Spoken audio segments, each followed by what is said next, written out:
Welcome to the 2024 Gas Challenge, which also marks the 5th anniversary of the Gas Challenge.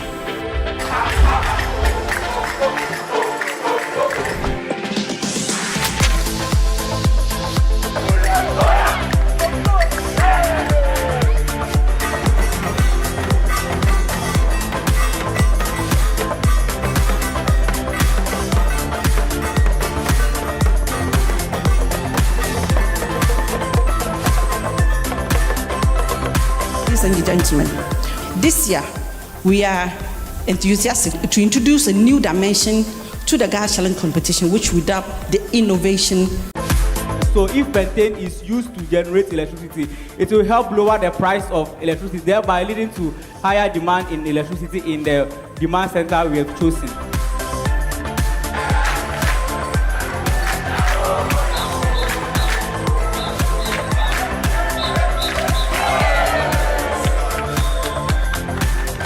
This tongue-in-cheek quote by Scott Adams is a fitting reminder that innovation thrives on curiosity and a willingness to think beyond convention.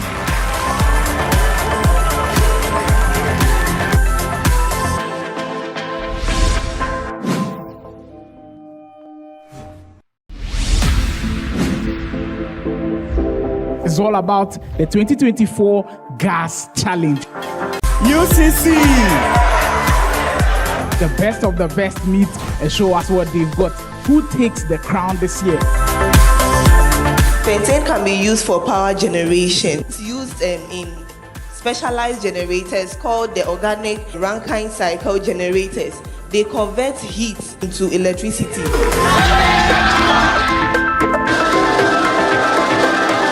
Import of LPG into Ghana accounts for around 75% of total LPG utilization in Ghana, whereas the domestic gas production from the Atuabo gas processing plant constitutes about 25% of the LPG we use in Ghana.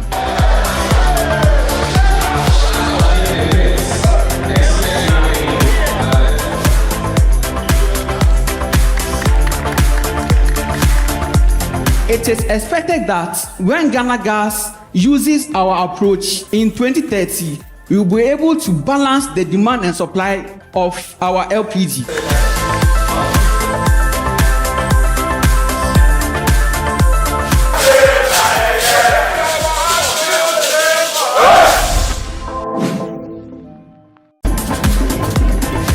This is the innovation edition of the Gas Challenge.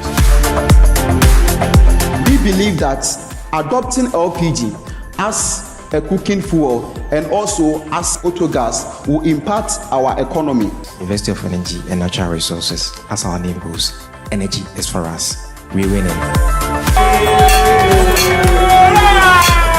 Pentane is not commercialized yet. You can use pentane as feedstock in the production of polymers and plastic. Premier.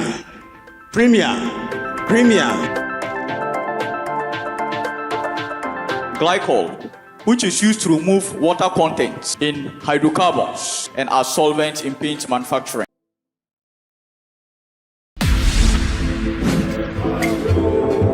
It's been a marvelous day too already. You can already hear the noise in the studio. Everybody's fired up to go, and I can't wait to see University of Ghana in action. This is because of its low boiling point and its good ability to be a solvent. LPG as the fuel for industrial heating to replace the traditional heavy fuel oil used in burners and furnaces in the various industries for industrial heating.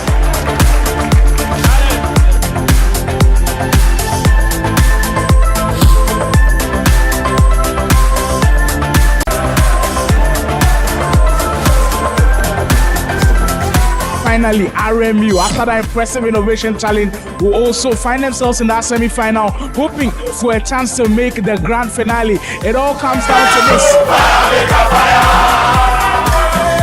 And there have to be losers. The future is bright for everybody here. All of you deserve to be here.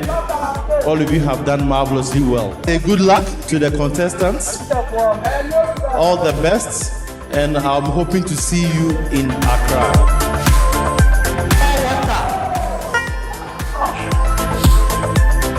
Of Minds and Technology. UCC.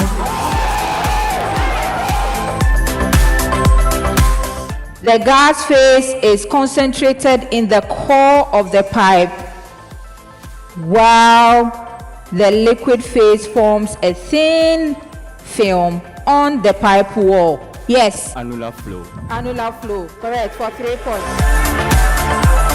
KNUST Kumasi Technical University. We find out very soon.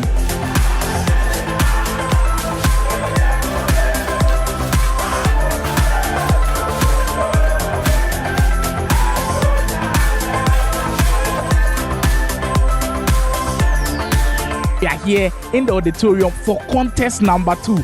It's the Gas Challenge 2024.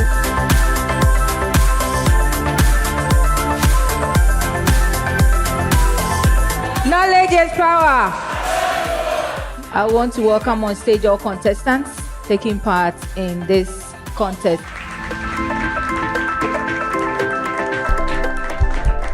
Which planned infrastructure would provide gas supply security aside the West African gas pipeline? Yes, lean gas. Takoradi Tema transmission line. Yes, I'll give it to you. We made lean gas books a seat for the grand finale of this year's edition of the Gas Challenge.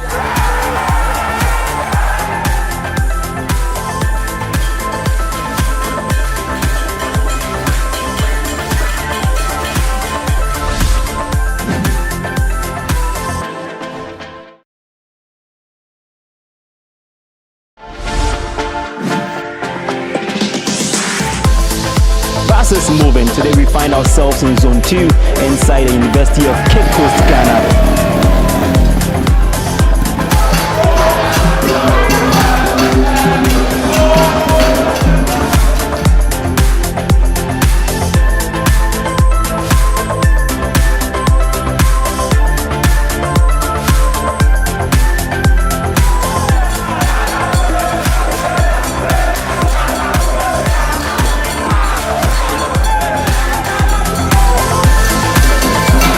Edition of the Gas Challenge.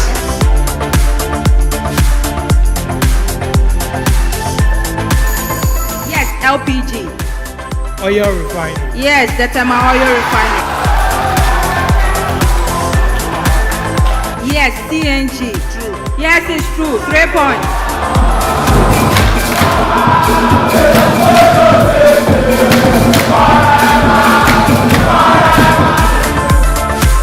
Yes, Pentine.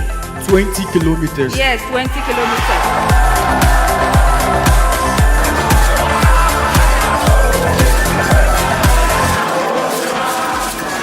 At the UCC main auditorium, this is how this contest ended. CNG had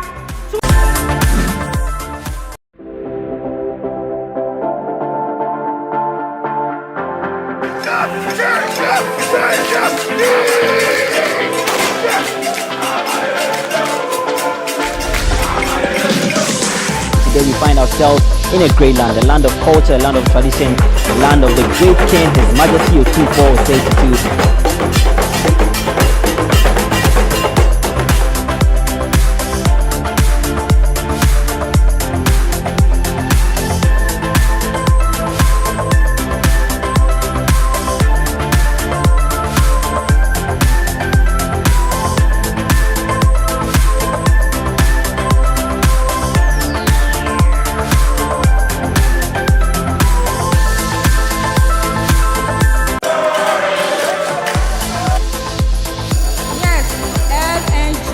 Block power station. Yes, correct.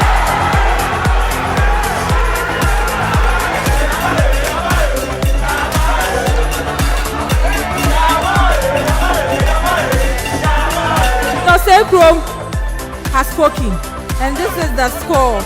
At the end of the 5 rounds, At the Zone 3 contest of the Gas Challenge 2022, Miss Ano has 51 points. Let's clap for them. LNG has 52 points. Let's clap for them. Condensate has won the Zone 3 contest, and they had.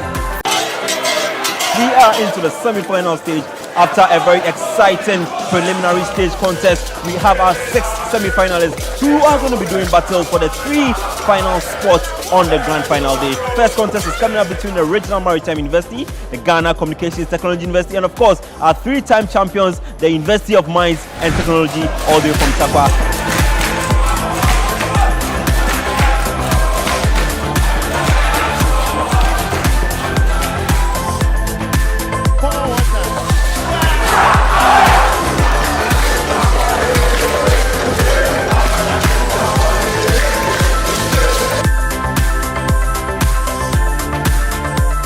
Condensate. 31 rows. Yes, 31 rows.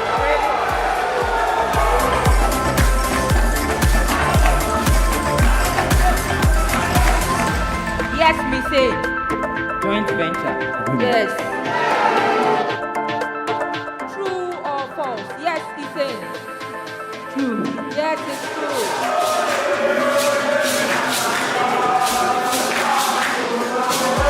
So at the end of this contest, that is the first contest.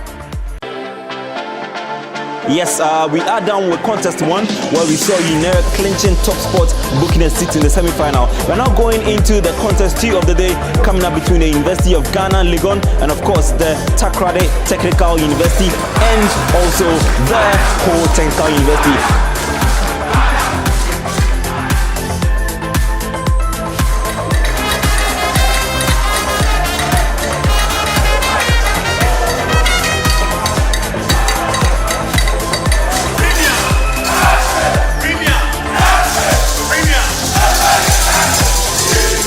Yes, okay.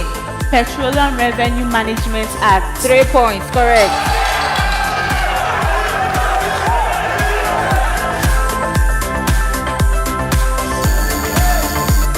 Yes, LPG. Health, safety, environment, and quality. Yes, correct for 3 points. Ghana ended this contest with 52 points. A round of applause to them.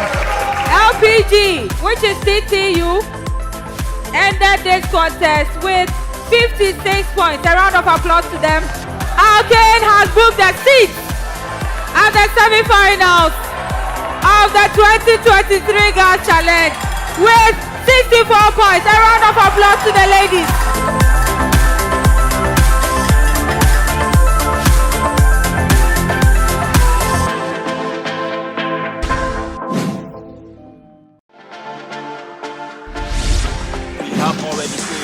Zone 1, Zone 2, Zone 3, and today we have Zone 4 right here at the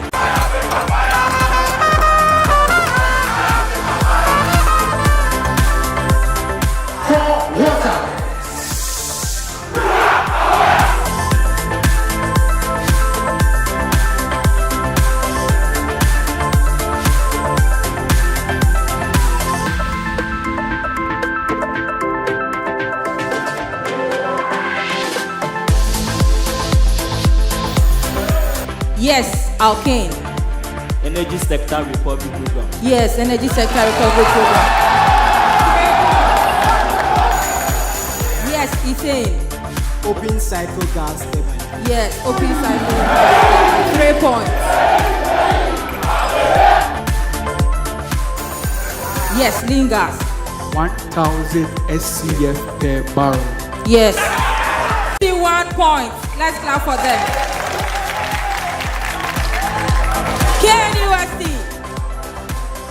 with the name Lingas books a seat at the semi-finals with 66 points. Let's clap for them.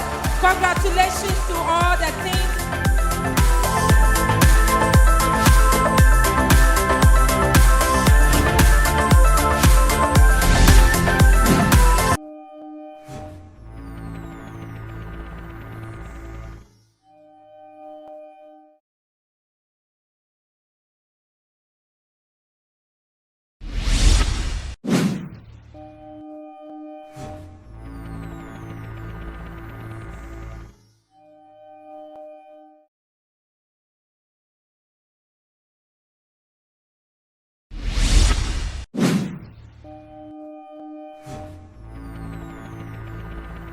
Right. We must draw the curtains somewhere, and today we will draw the curtains. Everybody is asking the question: would it be University of Cape Coast taking it for the first time, or it will be our defending champions, Kwame Nkrumah University of Science and Technology, having the trophy for the second time?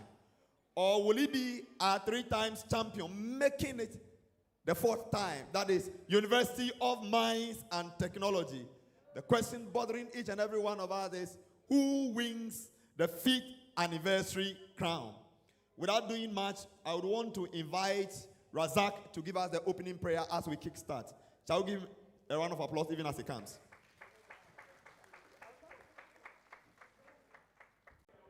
Permit me to stand on existing protocols.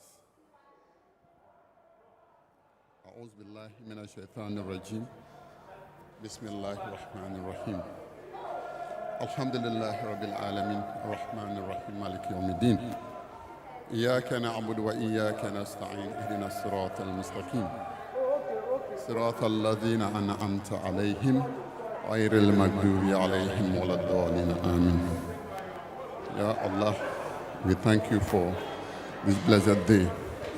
We have gathered here in your name to display eloquence, intellectual, and also to show to the world that we have learned. Thank you very much, Mr. Razak.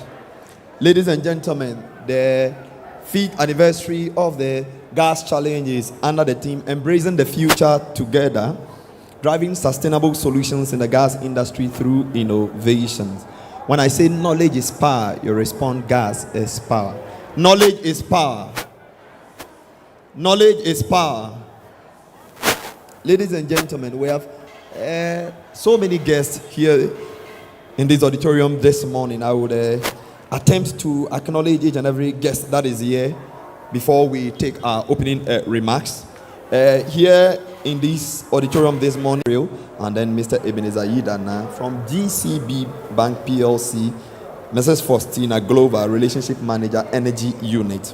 And then we have the team from the Ghana National Fire Service, DCFO Roberta A. Ganson, and DO2 Imbia Jeffrey.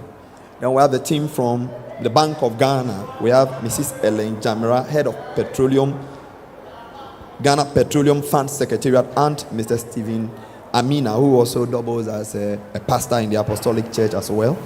Then we have here in this auditorium this morning as well our brothers and sisters from the senior high schools. We have our sisters and friends from the Accra Girls Senior High School with us. Oh, we can give them a round of applause.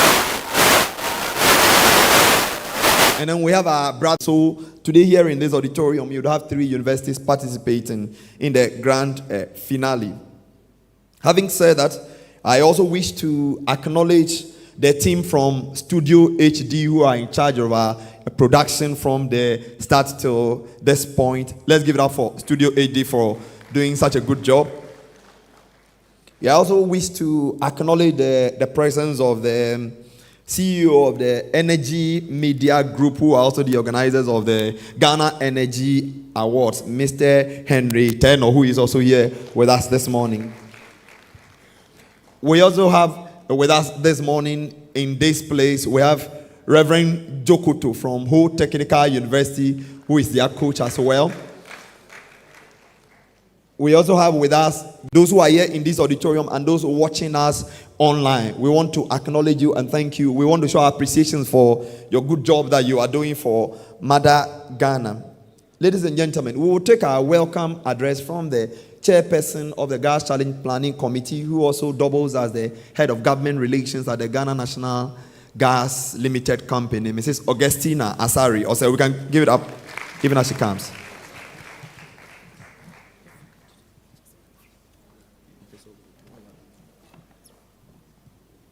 Good morning.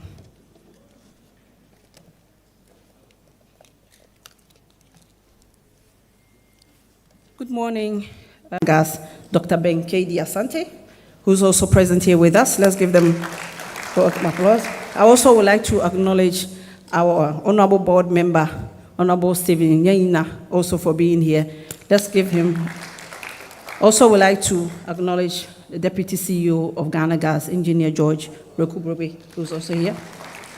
Management and staff of Ghana Gas, Chief Executive Officers, heads and representative of stakeholders institutions here present, representative of vice chancellors from participating institutions, senior high schools present, distinguished guests, friends from the media, ladies and gentlemen. Welcome to Provided.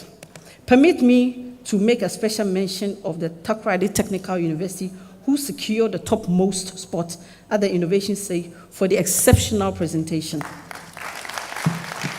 Their presentation is going to be displayed later today, this morning, as a benchmark for excellence. Following the prelims, 6 out of 12 universities qualified for the semifinals, which took place in Kumasi last week. Indeed, it was a fierce competition between Regional Maritime University, University of Mines and Technology, and University of Cape Coast this morning, and Kwame Nkrumah University of Science and Technology, Takoradi Technical University, and Kumasi Technical University in the afternoon.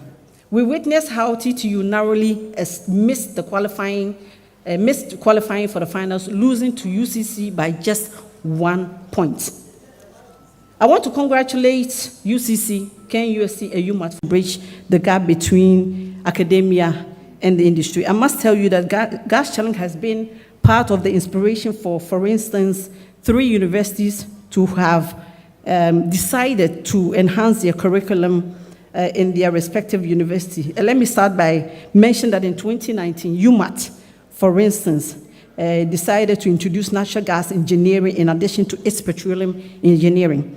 And subsequently, in 2023, UNAIR also started to train its students on natural gas engineering in order to prepare them to be able to take advantage of the opportunities in the industry. And also, as you have witnessed during this gas challenge, that University of Cape Coast has also introduced partners in the Ministries of Energy, Public Enterprises and Education for their contributions to this year's competition. I would also like to acknowledge the panel, the committee of the gas challenge who have done yeoman's job for 5 long years. I would also like to acknowledge the consultants and the quiz mistress in this case for the hard work that are put in over the 5 years. I will finally would like to express my appreciation to every member. Oh, okay, I've done that, of the committee and the technical team. So now, it is time for us to sit back, enjoy the competition, and we hope that you find your time worthy with us today. Thank you very much, and knowledge is power, gas is power. Thank you. Explain their showmanship out there, that's why they are not in the auditorium. We want to acknowledge Engineer Portia from Petroleum Commission, who is here with us. She was on the technical team that assessed the various universities on the innovation edition of the gas challenge. Madam, we are very grateful for having you this morning as well. Ladies and gentlemen, having said this, we will take a remark from the board of Ghana Gas. And so we would invite Mr. Stephen Naina, who would represent the board of the Ghana National Gas Limited Company.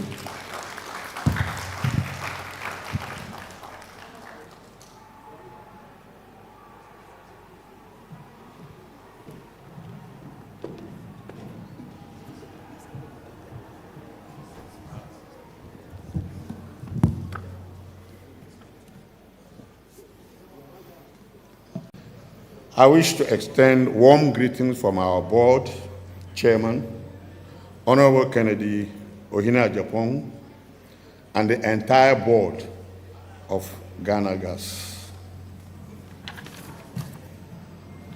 The concept of the Gas Challenge Initiative was introduced to serve as a platform not only to educate, but also sustain keen interest in the field, promote career opportunities, and build capacity within the energy sector.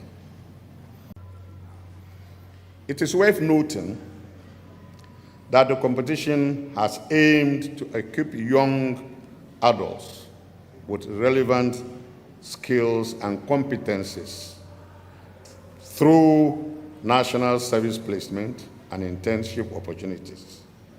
Additionally, high-performance students or individuals have been employed after their mandatory service period, whilst others have secured job offers with international oil companies outside this. We are of the conviction that these challenges ought to be addressed with homemade solutions using homemade people.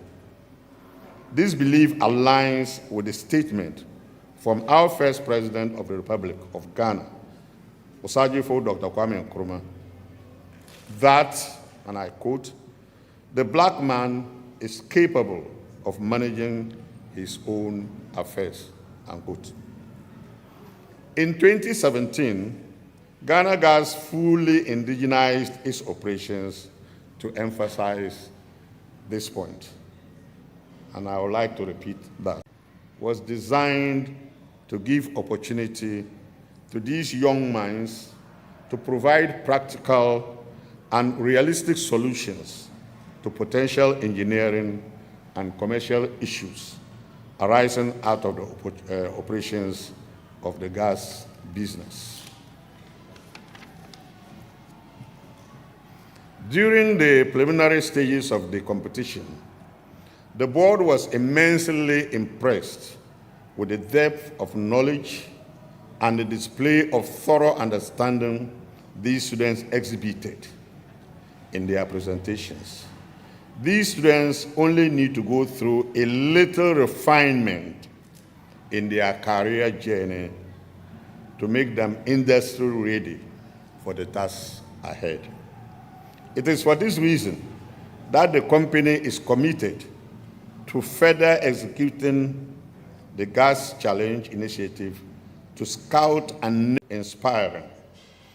I am aware that this final today features a 3-time champion of the competition, and that is UMAT, the reigning champion, KNUST, and the newest and luckiest of the three, the University of Cape Coast. And I will say that that is my alma mater, and I'm proud of you.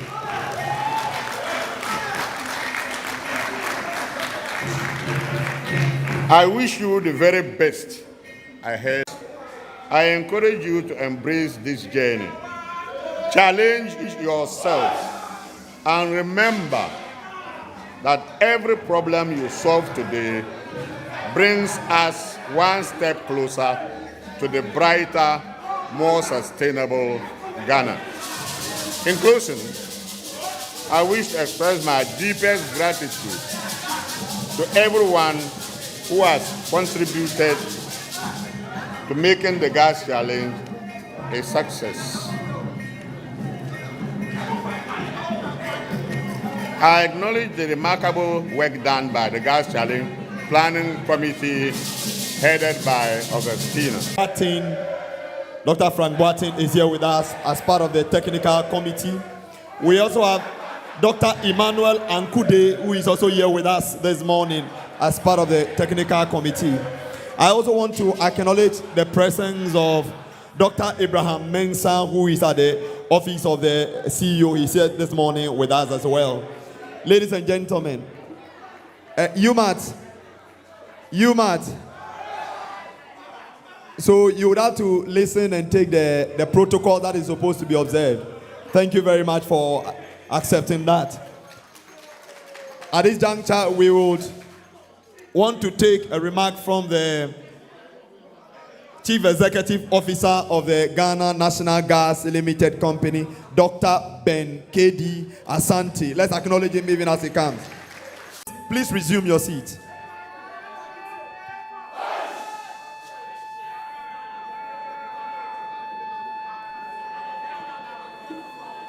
Where are the rest?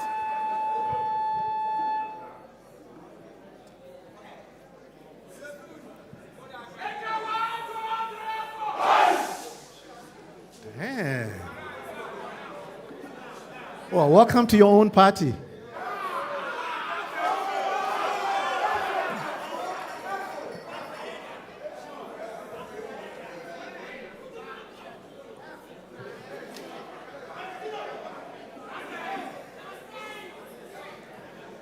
All right. Good morning.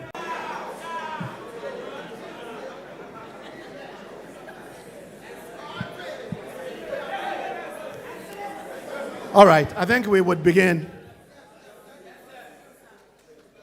with my remarks now. Now, Honorable Deputy Minister of Education, Reverend John Intim Fajo. Thanks for honoring us with your presence. Board and management of Ghana Gas. I think I would stand on the existing protocols and also appreciate all invited guests. It is indeed remarkable that as we gather for the grand finale of the 5th edition of the Gas Challenge, and indeed this event has become more than just a competition, because it symbolizes our commitment to innovation and excellence in the gas sector, and indeed in the energy sector as a whole. And it also resonates deeply with our mission to propel the industry forward. This year's theme, Embracing the Future Together, driving sustainable solutions in the gas industry through excitement as we reflect on the remarkable achievements that have come about as a result of this initiative. I want to highlight the profound impact of the Gas Challenge on our academic curricula. It is evident that several participating institutions have taken significant steps to modify and upgrade their curricula to better incorporate natural gas engineering courses. And I think this was mentioned here before. I will echo it for emphasis. This development is not just a response to a competition, it also signifies a critical shift towards engineering courses. Give yourself a clap.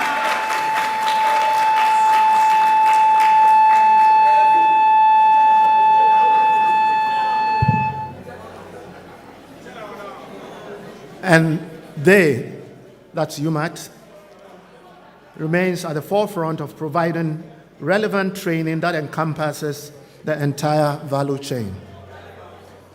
Continuing this trend, we saw the University of Energy and Natural Resources introduce training in natural gas engineering in 2023.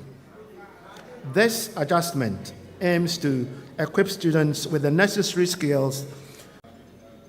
These enhancements are a testament to the influence of the Gas Challenge and a clear recognition of the need to bridge the gap between industry and academia. Now, through these changes, we are witnessing an enhanced curriculum that integrates more practical and industry-relevant content. Now, I want to seek the consultant advice of all of you gathered here. Ghana Gas actually intends to expand its pipeline infrastructure between Atuabo and Takoradi. It's almost 120 kilometers. And Ghana Gas in maybe 2026 would have more gas, and they wish to transport more gas from between Atuabo and Takoradi. The existing pipeline is 20-inch, and we've been given only 40 kilometers of additional pipe. My question to you, for 400 cities, is that 40 kilometers of pipe, where should we place it? Should we place it at the beginning of the pipe, the existing pipeline that's at the Atuabo end, or we should place it at the Takoradi end, or we should place it in the middle. Or as far as you're concerned, it doesn't really matter. It will have the same effect. Advise us now. That's actually chief consultant advice. 400 cedis for this. But please, deal with it. I want someone to tell me and where we should put it and why for 400 cedis. We will start with the students first before I go to the older folks. There's a hand here. Yes, please. Where should we put that? And the point is, we want to increase the capacity of our system between Atuabo and Takoradi. We don't have a full loop, as we call it. We only have a partial loop, 40 kilometers. Where should we put that 40 kilometers for the maximum effect of transportation? Thank you very much. I think that you should put the pipeline at the initial part, that is from Atuabo, because the gas coming from there has high pressure, and therefore we need more pipeline to accommodate the pressure. Because as it travels from Atuabo to Takoradi, the pressure reduces, so the pipelines over there, I think it can accommodate it. Okay, well, that's a brilliant attempt, but it's not the answer. I mean, I'm more interested in the why. Yes, any suggestion? Yeah, over there, please. Okay, there's a hand here. Yeah, there's a hand over there. Let me just hear you. So this is something that we are looking at because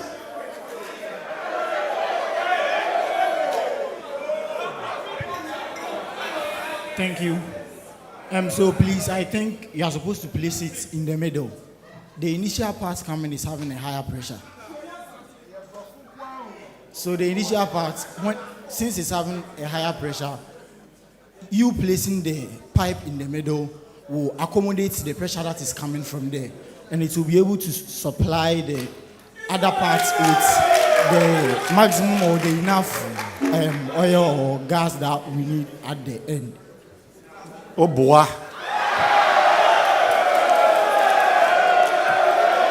There is another hand here. Doc, there is another hand here. Yes, please, have a hand.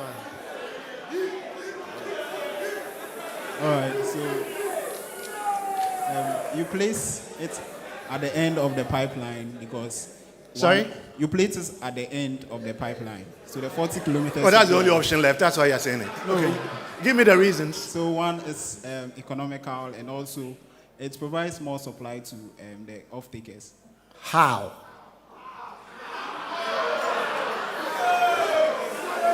Because it's a distribution pipeline. Well, so you put it at the beginning and it still will be distributing gas. So, anyone else? Can any of the older people actually attempt? Oh, yeah, we have some young minds over there, probably who can. Yes, please. Yeah, please, can we have some quiet because... Yes. Oh, can you get some mic to the Accra boy?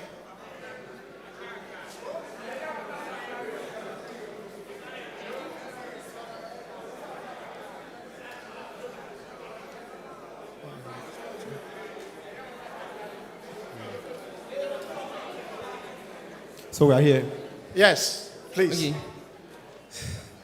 So please, I think where you put it doesn't really matter because the aim is to increase the length of the pipe. So okay. Well, it kind of matters, and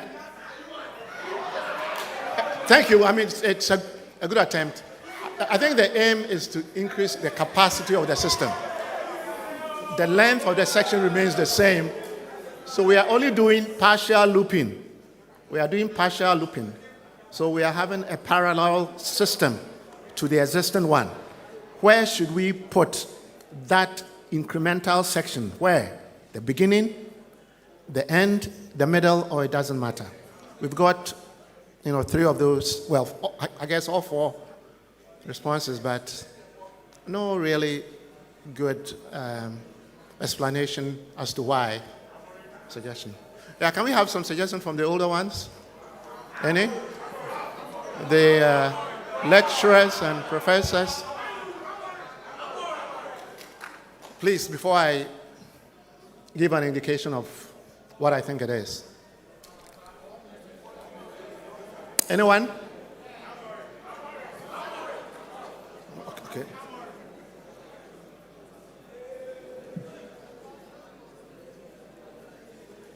Oh, I can go ahead. I don't. Anyone? Oh, okay. Oh, you wanted to help? Doc, okay. Dr. Sando is here. Oh, please give Dr. Sando the mic. Yeah, first of all, it depends on the capacity of the pipeline. Mm-hmm. But if you assume all that the capacities are the same or about the same, that what the first really was right. Yes. Yeah. Good attempt. I think a respectable one. I think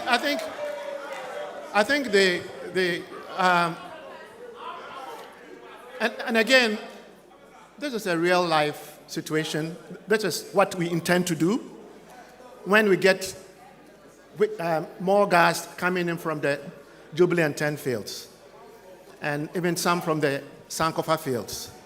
Our existing capacity needs to be increased. We don't want to have a total looping of the existing line. We're only doing 1/3 of it. Where do you put it? I think the first consideration that you take in placing that partial loop is which point on that section has the highest pressure drop or pressure gradient. Which of these sections, the beginning, the end, or the middle, has the highest pressure drop? And with that, you would then be thinking, with the highest pressure drop, I will have to look for the area or the section that has got the highest velocity. Now remember that when you have gas flowing from one end, a high pressure end, to the low pressure end at the tail end, the velocity profiles are not uniform. They are different. If the velocities are different, and you are looking for the place where you have the highest velocity, because that is where you get your highest pressure drop, then your secondary question will be, where do I have my highest velocity? Your highest velocity will occur at the beginning of the pipe. Sorry, your highest density, and therefore your lowest velocity will occur at the beginning of the pipe. Now, remember, from the beginning of the pipe, you have very high density. Whether it's coming from a compressor, so the pressures are very high. If your pressures are high, the gas will move slower. It is at the tail end that the velocities will be low. I think you can also infer it from those of you who do fluid mechanics, also from the continuity equation or mass continuity equation. The fact that you have density multiplying velocity at the beginning and density multiplying velocity at the end. And the density is highest at the beginning because of the high pressure from the compressor. So it is at the beginning that you have the lowest velocity and therefore the lowest pressure drop. So you don't put the pipe there. You put the pipe at the tail end of the section because that is where you have the highest velocities. And that will increase your capacity, will optimize your capacity. So that is what Ghana Gas will intend to do when we increase the capacity of our system. Okay? So again, you just look for the place with the maximum pressure drop. Maximum pressure drop can be inferred from the maximum velocity, and then it can also be inferred from maximum density and pressure. All right? Good. So The gas challenge, I mean, this is the essence of it.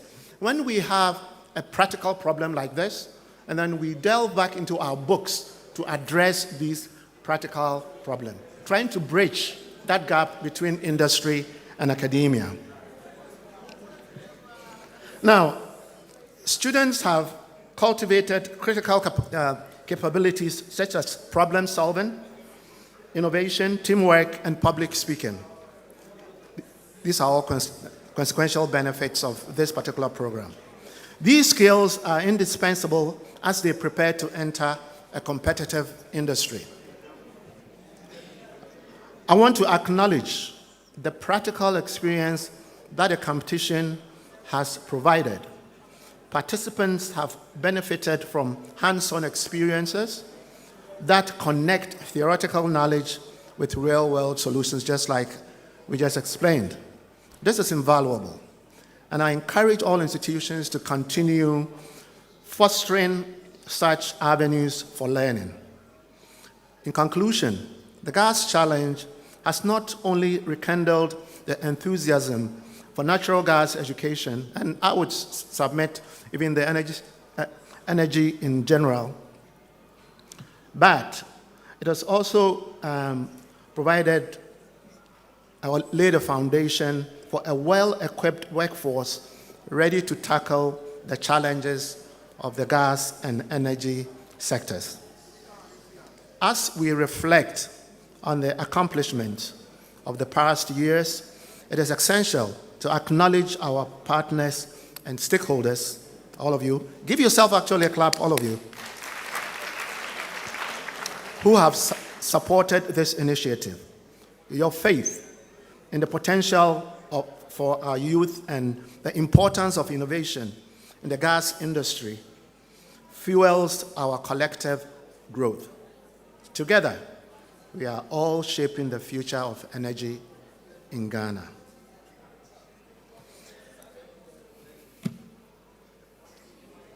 I'm done.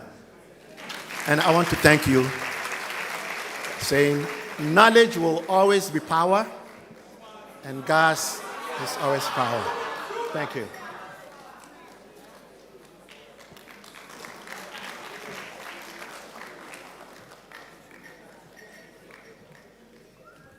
Thank you very much, Dr. Ben Asante, Chief Executive Officer of the Ghana National Gas Limited Company. Ladies and gentlemen, we will take the remark from the Deputy Minister of Energy, Honorable Reverend Intim Fojo, who is also an MP. Let's give a round of applause even as he comes. Hey, sorry, Deputy Minister of Education. Sorry, Deputy Minister of Education. Honorable, you have the stage.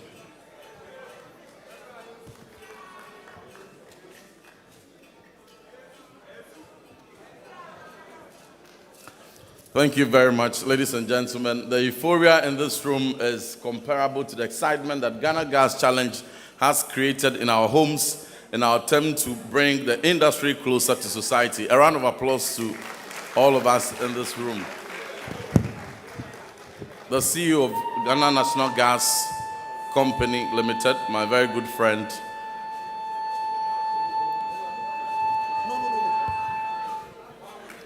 the respected Dr. Ben Asante, the representative of the board, Mr. Sumani Nayina, the chairperson of Ghana Gas Challenge, the Deputy CEO, Engineer Rekun Brobe, our technical committee, our quiz mistress, vice chancellors, students, contestants, our partners.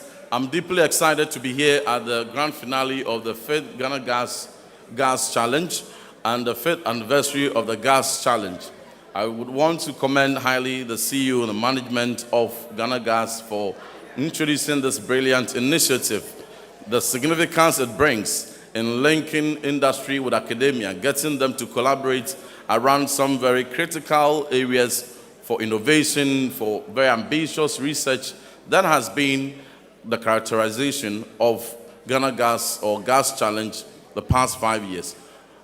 As we went on the years, the adaptation and innovation we saw from the first contest to the second to the fifth all brings emphasis to innovation, solving practical problems in industry, and even urging academia on the right path to take and the new ways to channel resources for research. This has shaped significantly academia by the introduction of some natural gas programs and other programs and curriculum reforms that we've seen over the years. We at Ministry of Education and our partner tertiary institutions are deeply excited about the collaboration and our support for the Gas Challenge, and will continue to stand in to support. The initiative dovetails perfectly into the emphasis of government into promoting STEM education. We are in the fourth industrial revolution. We want to do education the 21st century way. We want to deepen emphasis on science, technology, engineering, and mathematics, and expand opportunities and pathways to such fields. It is our ambition to flip the 60-40 humanity to science ratio to 60 science and 40 humanity by the year 2030. And we see these initiatives as really important in our quest to ensure that we produce a critical mass of our population with the skills needed to tackle some of the complex challenges we have in society. Right from pre-primary all the way to upper primary to tertiary, the transformation is taking place. We've reformed our curriculum from the objective-based to standard-based curriculum, introducing play-based pedagogies right at the kindergarten levels, all ensuring that we ignite the creative potentials and the critical thinking abilities of our learners. We want to ensure that 21st century competencies are imbibed in our learners. Creativity, critical thinking, collaboration, communication, to ensure that we become problem solvers and not just people who may be awarded with degrees and certificates, but people who have been capacitated to be able to be on the path of innovation. One critical initiative we have introduced at Ministry of Education, which I'm really excited about as a mineral engineer myself, is the pre-engineering program. We collaborated with UMAT, with Pentecost University, and Kumasi Technical University to give opportunity for people who did not study science in high school but desirous of pursuing engineering careers to have a one-year pre-engineering program, so they will have the fundamentals of mathematics, chemistry, and physics to be able to have that pursuit.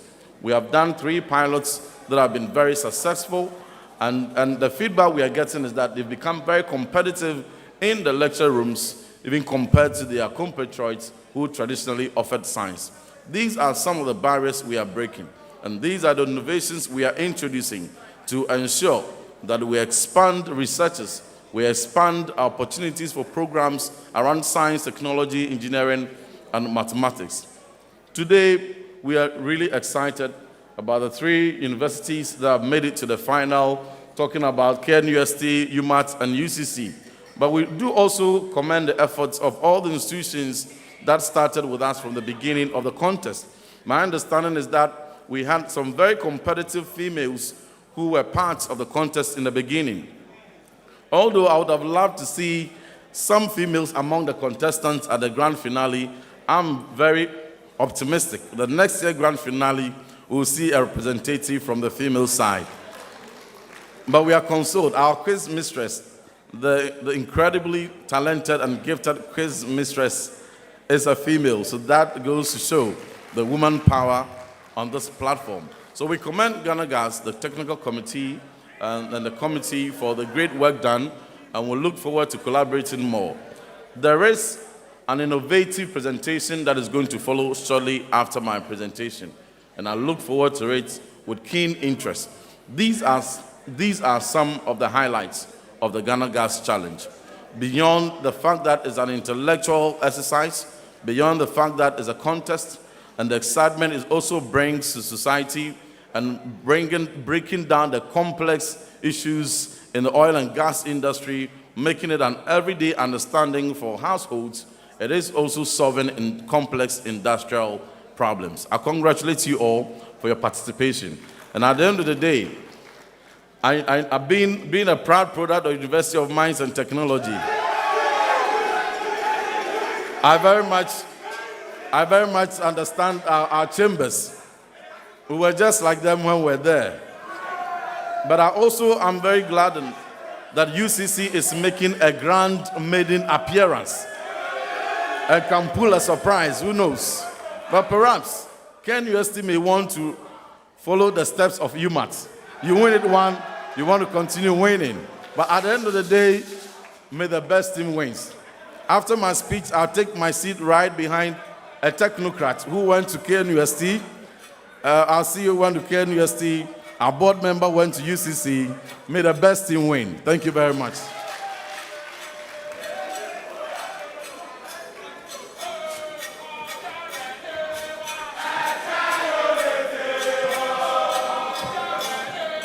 Wow.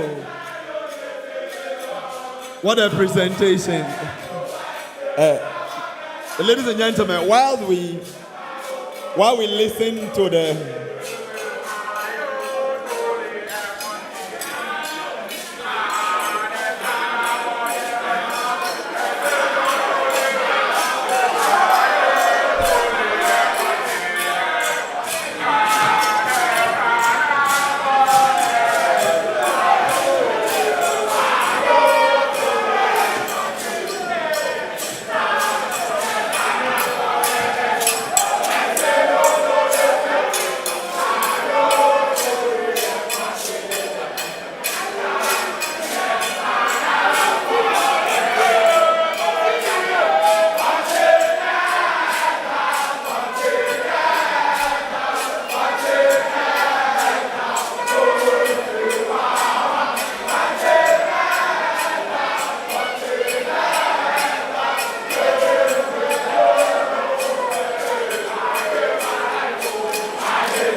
I am only amazed because I see UCC join KNUST to sing.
Well, we are preparing to receive the presentation from Takoradi Technical University, who came out tops at the Innovation Challenge.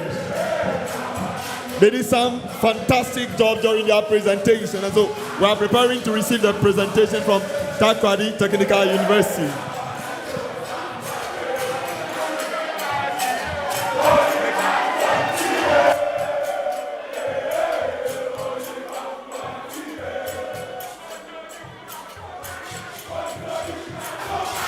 So, ladies and gentlemen, if you are ready, we are ready. We'll receive the presentation from Takoradi Technical University. All right, thank you. Thank you. Thank you. Thank you.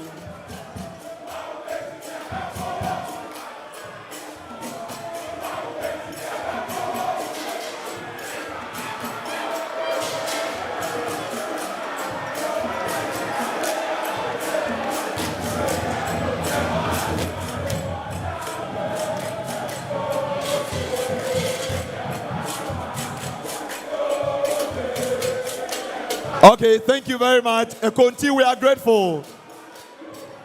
UCC, we are grateful. Please resume your seat. KNUST, please resume your seat. UMAT, please resume your seat. Please resume your seat. You have your time for your JAMA. Don't worry at all. You would have your time for your JAMA, please. Thank you, Chairman. Okay, so I have seen KNUST is sitting down. Thank you. UCC, Takoradi Technical University, please come with your presentation.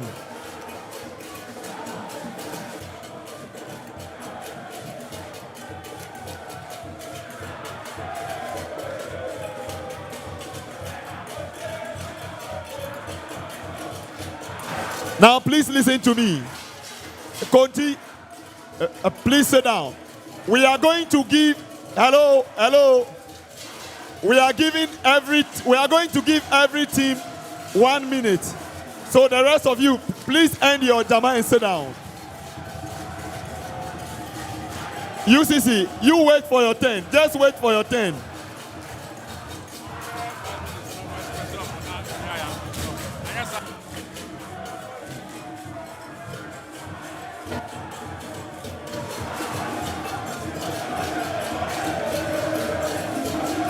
The fact is that everybody will have their time. Please relax. Thank you. Thank you. Thank you, KNUST. We are grateful. UCC, we are grateful. Thank you, KNUST. We are grateful. We are grateful. UCC, we are grateful.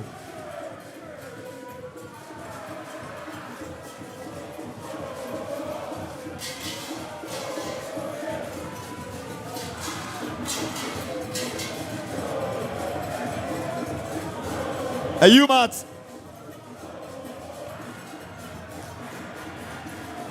UMAT is all right.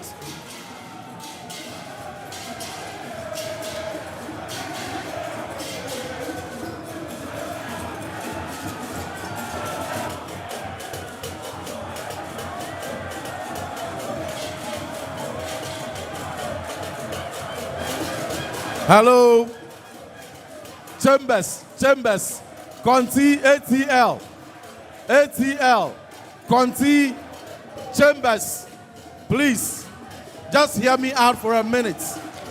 Hello, Chambers, calm down. Chambers, calm down. All right, so the contest is going to begin.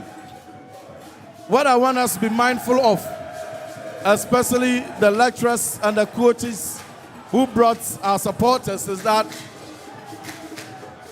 all this euphoria are exciting, but the contest, the main deal while we are here, ought to be allowed to go through. So we are appealing to you to calm down at this point. Chambers, it's okay, Chambers.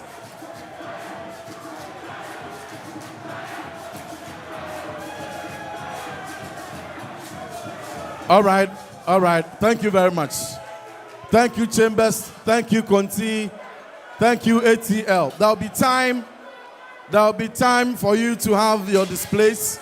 But at this point in time, it is so important that we allow the reason why you are here to cheer on your teams to take place. Hello. Please, let's remember that all these make the contest exciting. But let us be careful not to get into excesses. Hello. All right, thank you all for coming. At this point, we want to receive the presentation from Takoradi Technical University. A round of applause for them. A round of applause for the Takoradi Technical University team. Thank you.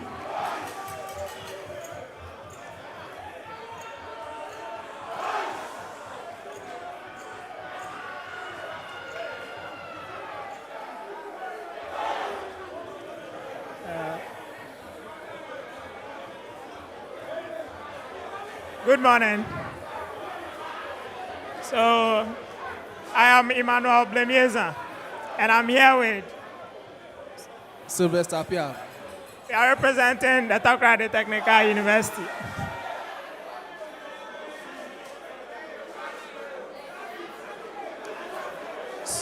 So we've been awarded an EPC contract to design and construct an onshore pipeline to supply 10 million standard cubic feet per day of natural gas to a cocoa processing facility 10 kilometers south of an existing regulating and metering station. And the pipeline route has been identified to pass through a densely populated area, and then also it passes through a forest reserve, and then traverses 3 rivers and 5 major highways. Now, our construction has generally been categorized into the following. We have the preliminary evaluation or the feasibility studies. We also have the detailed engineering design, the cost estimation, and then we have the construction and installation of the pipeline. Now, attached to the presentation, we have a simulation and system analysis, as well as a 3D modeling of the entire pipeline construction. A preliminary evaluation. The preliminary evaluation. So at the preliminary evaluation stage, we conduct a depth study of all relevant and available data on the area where the pipeline traverses. So some of these data we collate include the topographical maps, which gives us an overview of all areas where the pipeline traverses. We also look at the geological or the geotechnical survey, which seeks to give us a subsurface formation of the various soil profiles. We look at the acidity and then the basicity of the various soil profiles, and then other rock formations underground or at the subsurface. We also look at the hydrology. The pipeline will be passing through river sections, and so therefore it is important that we look at the water quality as well as the depth and width of the river, which will in turn influence the type of crossing technology to be used at these river sections. Now, we also look at the land use cover and patterns. Now, within these communities, there are specially designated areas where special activities take place. Now, for the purposes of our construction, it is important that we factor in all these areas. And then finally, we conducted an environmental and social impact assessment.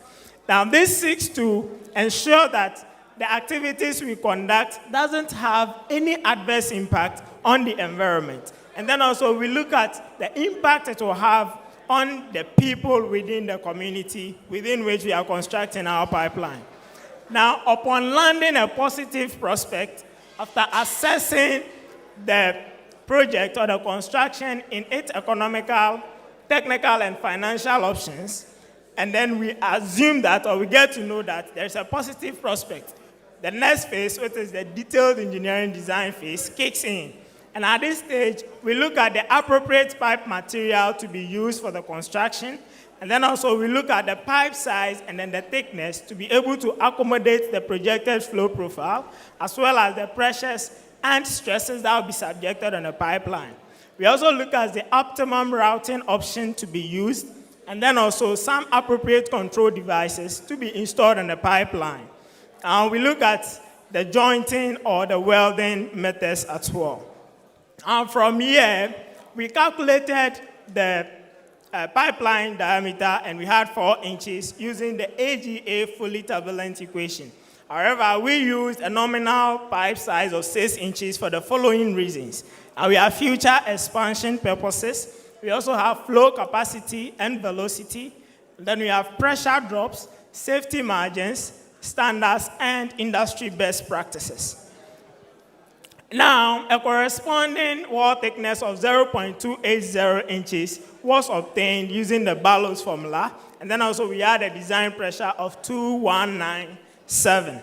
Now, from here, we need to ensure that our initial capital investment cost falls within the budget of our project. And for that matter, we need to conduct a cost estimation to ensure that we meet our budget. Now, our estimated cost for the entire project falls within the range of $5 million to $10 million US. And then this includes the material cost, the construction cost, the detailed engineering design, some monitoring and safety systems to be installed on the pipeline. Now, after coming to this conclusion, we now look at procuring all the necessary materials and equipment that will be needed for the construction. And then from there, we begin with our actual pipeline construction and installation. However, the first stage within this stage is the right-of-way preparation and construction.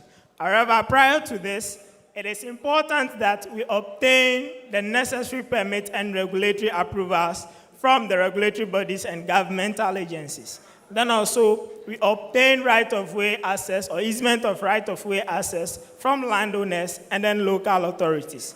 After all these appropriate permit or procedures have been laid down in the appropriate way, we'll now begin with our right-of-way construction and preparation.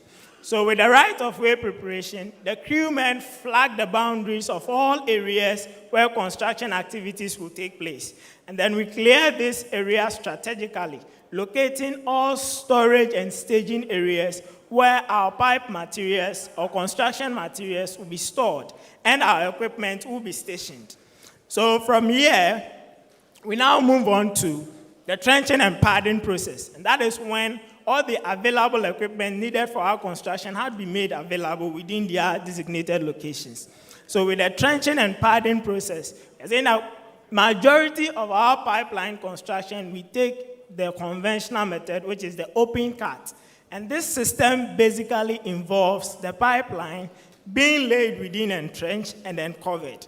So we would dig a trench, and then pre-coated sections of the pipeline will be transported from the stockpile where our equipment or pipeline construction materials have been stored. And then they will be strengthened above ground beside the dark trench. Now, from here, we have to make sure that we stretch these sections or we weld these sections of the pipeline together. And then with the welding technique, we adopted two methodologies, which is the flat scored arc welding and then the shielded metal arc welding. Now, the flat scored arc welding uses a continuously fed tubular wire to weld the pipe piece, whereas the shielded metal arc welding uses a consumable electrode coated with flax to weld the pipe piece. Now, we have to ensure that the various sections of the pipeline or the welded sections of the pipeline has been tested to meet safety and regulatory standards. And with this, we adopted three testing techniques, which is the visual inspection, the ultrasonic testing, and then the radiographic testing. So with the visual inspection, we employ the services of a certified engineer to visually observe or inspect the various welded sections to ensure that we have no defect or no concavities or discontinuity within the welded sections. And then also we conduct an ultrasonic testing where we use a high-frequency sound wave to inspect the pipeline and ensure that it meets the thickness and then there are no defects or flaws within the welded sections. Then finally, we conducted a radiographic testing where we use X-rays or gamma rays to create internal images of the pipeline to ensure that there are no concavity, discontinuity, or flaws within the welded sections. Now, this will be conducted in accordance with the principles of standard codes, which is the API 1104. Now, from here, the pipeline section will be protected from external corrosion using a corrosion protection system, which is the trilaminate copolymer polyolefin coating, also known as the three-layer polyethylene coating. So this is basically a three-layer coating where we have the first layer being the fusion-bonded epoxy primer. Now, the second layer is the copolymer adhesive, which seeks to strike a bond between the first layer and then the last layer, which is the polyethylene coating. Now, this will be supplemented by a cathodic protection, since our pipeline will mostly traverse or pass through highly corrosive areas. So with the cathodic corrosion, we have the sacrificial anode, where a metal will be used to protect the metal surface. And then also we have the impressed current, where a DC source will be directed onto the pipeline to protect the pipeline surface, or stray or current that will be directed onto the pipeline, thereby protecting it from corrosion. Now, from here, we have some instruments that need to be installed on the pipeline for the purposes of regulating the flow and also for isolating various sections of the pipeline for maintenance operations along the line. So some of these instruments that were installed, we have the flow meters, we have the pressure sensors and transmitters, as well as temperature sensors and transmitters. We also have leak and fire detection system, and then we have valve installations as well. Now, from here, we lower our pipeline into the trench using side boom tractors, which are equipped with rolly pie cradles. Now, these ones will be, the pipelines will then be lowered into the trench, and suitable excavated backfill materials will be used to cover the surface of the pipeline, and then compacted to avoid subsidence along the line. So from here, we now look at testing our pipeline to ensure that they can withstand, or the pipeline can withstand, the maximum operating pressure to which it is going to be subjected as the flow passes through. And so we use what we call a hydrostatic testing to test the pipeline to ensure that it can meet or it can function according to its maximum operating pressure. So over here, we obtain permit to draw water from a river source, and then we subject the pipeline to a pressure above its maximum operating pressure. So first, we undergo what we call preparation. Now, with the preparation stage, the pipeline is cleaned, or the surface of the pipeline is cleaned, to ensure that it is clear of debris or spatter. And then also, we gradually increase the pressure of the water that will be introduced the pipeline until it increases to a point where it reaches above its maximum operating pressure. According to ASME B31.8, pipeline with a class location of 3 or 4 must be subjected to a pressure of at least 1.4 times their design pressure for a period of 8 to 24 hours. And so after subjecting the pipeline to this maximum operating pressure for the stated period, and then at the end, we realize that the pipeline doesn't encounter any damages or adverse effects, we now deem the pipeline operational. And then we gradually reduce the pressure, eject the water from the pipeline, and then we clean it and then purge it to remove the oxygen in there, which could serve as some kind of explosive should the gas be introduced right away. And then also, we undergo what we call pipeline gauging. And the pipeline gauging, we use mechanical gauges to inspect the internal diameter of the pipeline to ensure that they are as the specification is required. And then we now commission the pipeline, conduct final inspections, and then introduce the gas gradually into the pipeline.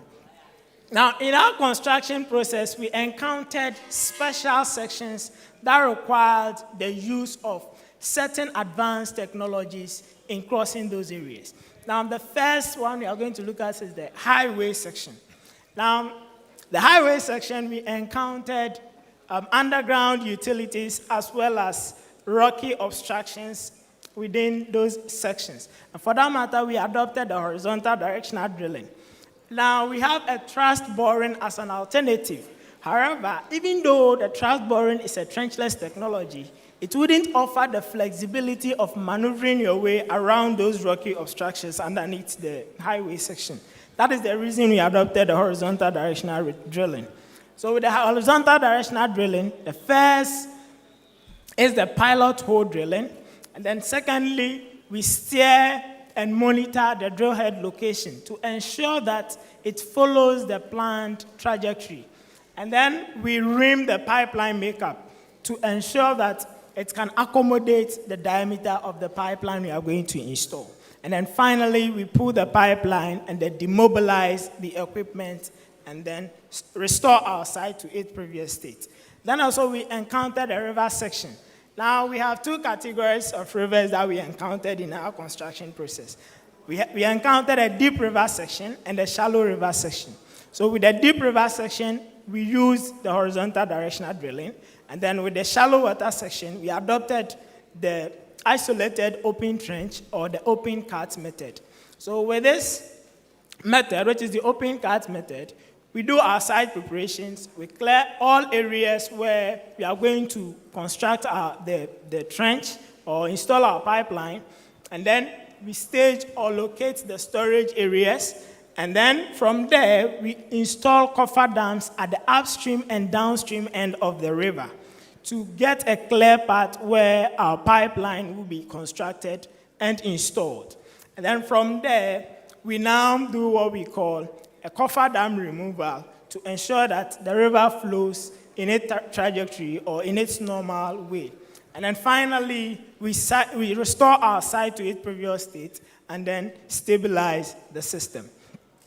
Now, it is important that flow assurance become an important factor, a necessary factor to ensure operational flexibility and also to avoid technical problems such as internal pipeline corrosion or plugging problems. For that matter, we consider the phase envelope in the operation of our pipeline.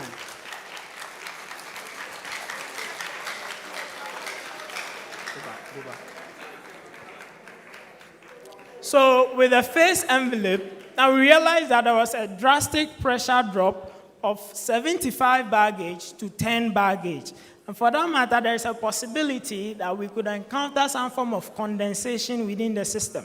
So we need to analyze this using a multi-component system to see if indeed there is going to be this condensation within our pipeline, so that we look at the appropriate methodologies to put in place to avoid any adverse impact of condensation or something. And so, considering the phase envelope, we have the dew point line, which is the red line indicated there, and then we have the bubble point line, which is the green line.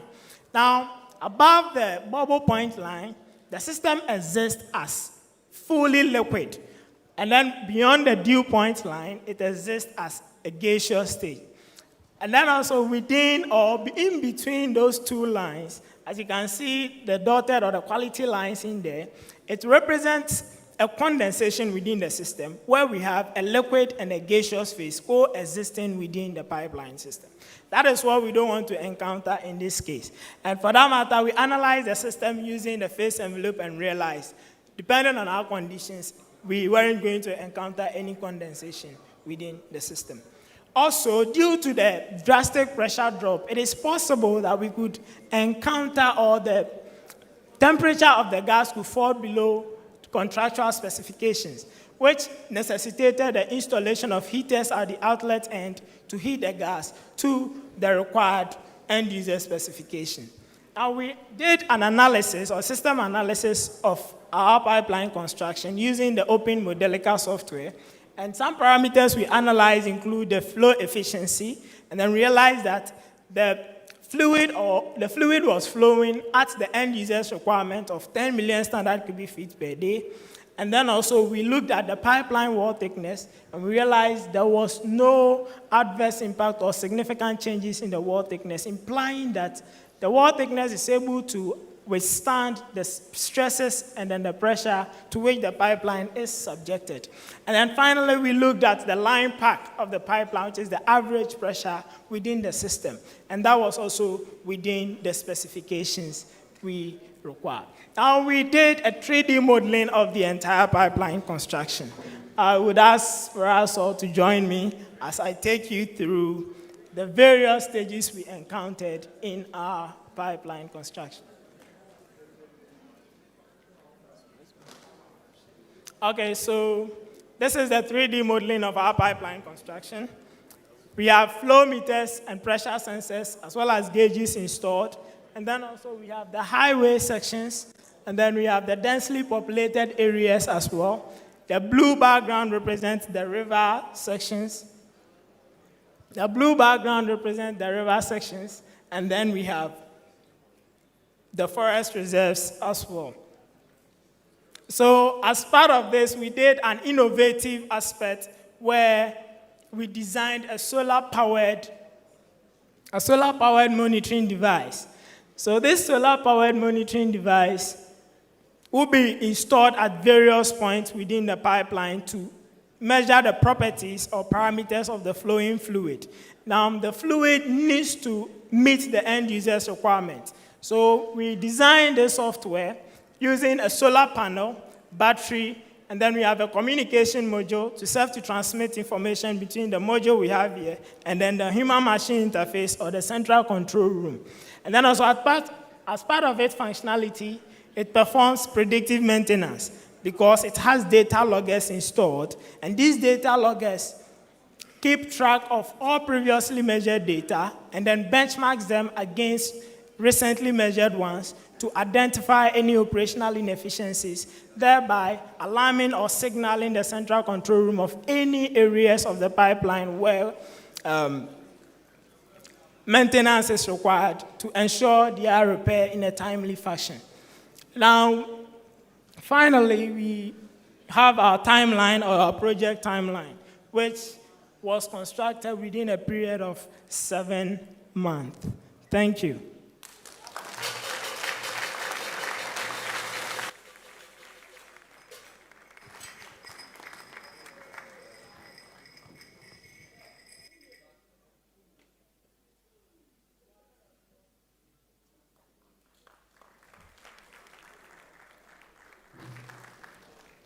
Well, that was a presentation from the Takoradi Technical University, who emerged tops at the prelims, at the innovation phase of the gas challenge. Takoradi Technical University came tops. Shall we give them a round of applause once again?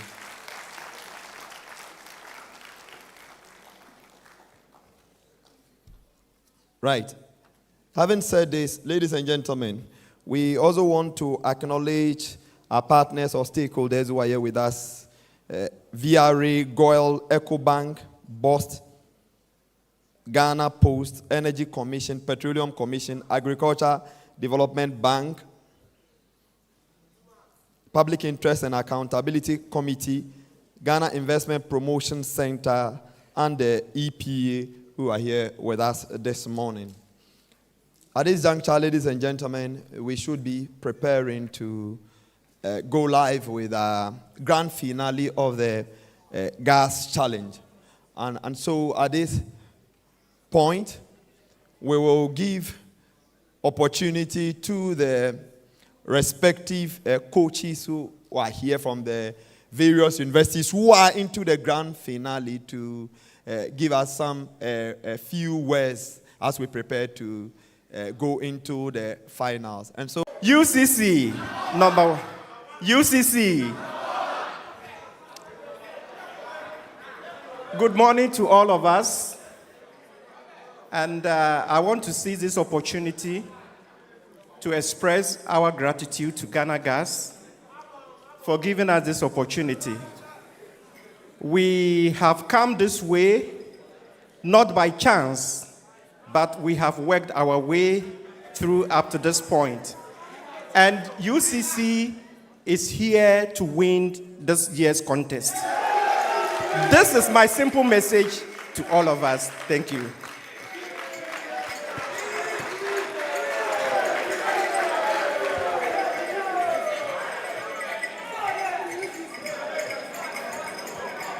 Ladies and gentlemen, we want to acknowledge the presence of Mr. Stephen Donko, who is the Senior Manager at the Community Relations and CSR. We want to acknowledge Mr. Stephen Donko. We can give that for him. And then we want to acknowledge our board member who is also here with us.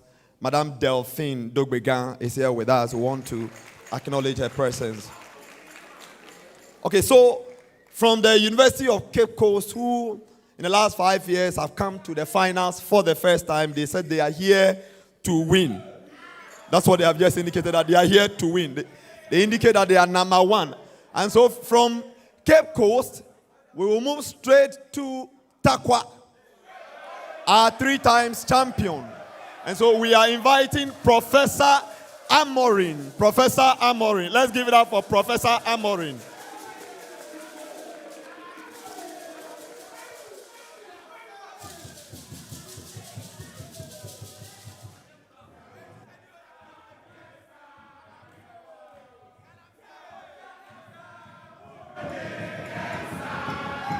Hello, thank you, thank you. Thank you very much. Thank you.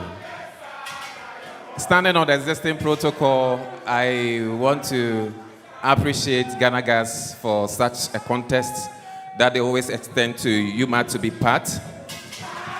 We always say that we always feel the contest was designed for UMAT. And therefore, I remember when last year we kind of decided to let go the trophy for a year. I was told that in about 6 months' time, Tech has decided to return the trophy for our names to be rewritten on it. So this morning we are here to take the trophy back home. Thank you very much.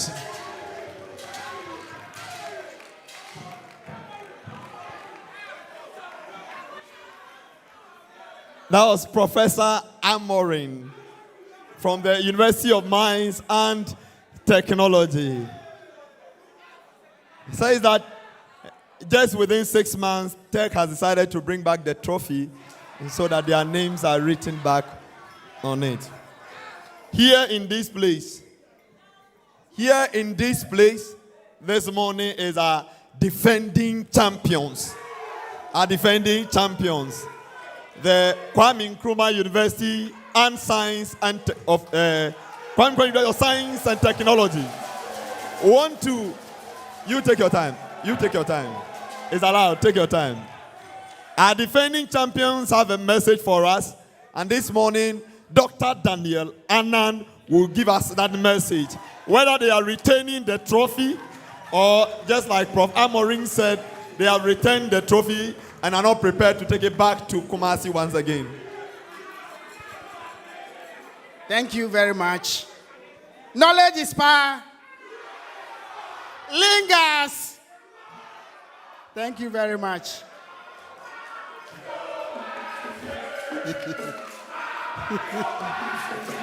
Thank you.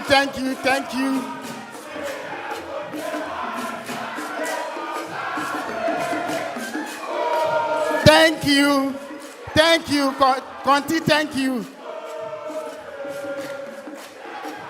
Okay, so I made a promise to you during the prelims that if Kwame Nkrumah University of Science and Technology qualifies, you will see the best of us, and we are going to defend our title. Today, we are winning this title and sending it back to Otunfo. Thank you very much.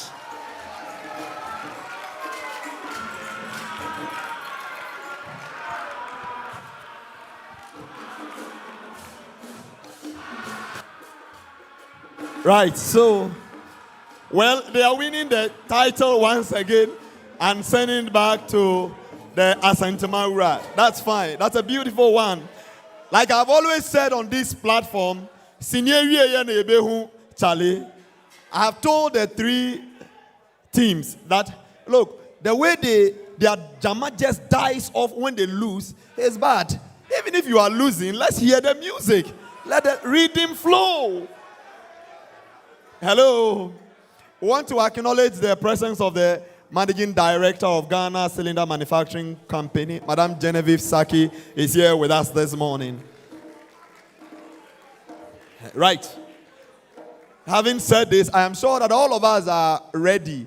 Okay, I think whilst we're doing the introduction, our brothers and sisters from the Accra High School joined us. We can give it up for them, Accra High School. Right, now we are ready and fully prepared to take off. And so we want to acknowledge our quiz mistress. For the last 5 years, she's been on this journey with us, all through to the various regions that we have hosted the contest. She's with us, she's been in the seat, and we've had a splendid contest. Today, it's not going to be of any difference. If anything comes up, it's going to be because it is the 5th anniversary. Ladies and gentlemen, shall we acknowledge Engineer Mrs. Emanuela Kwao Boatin.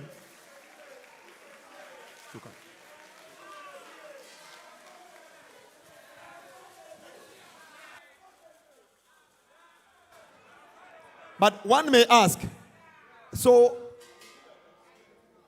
all these years, where did we go through?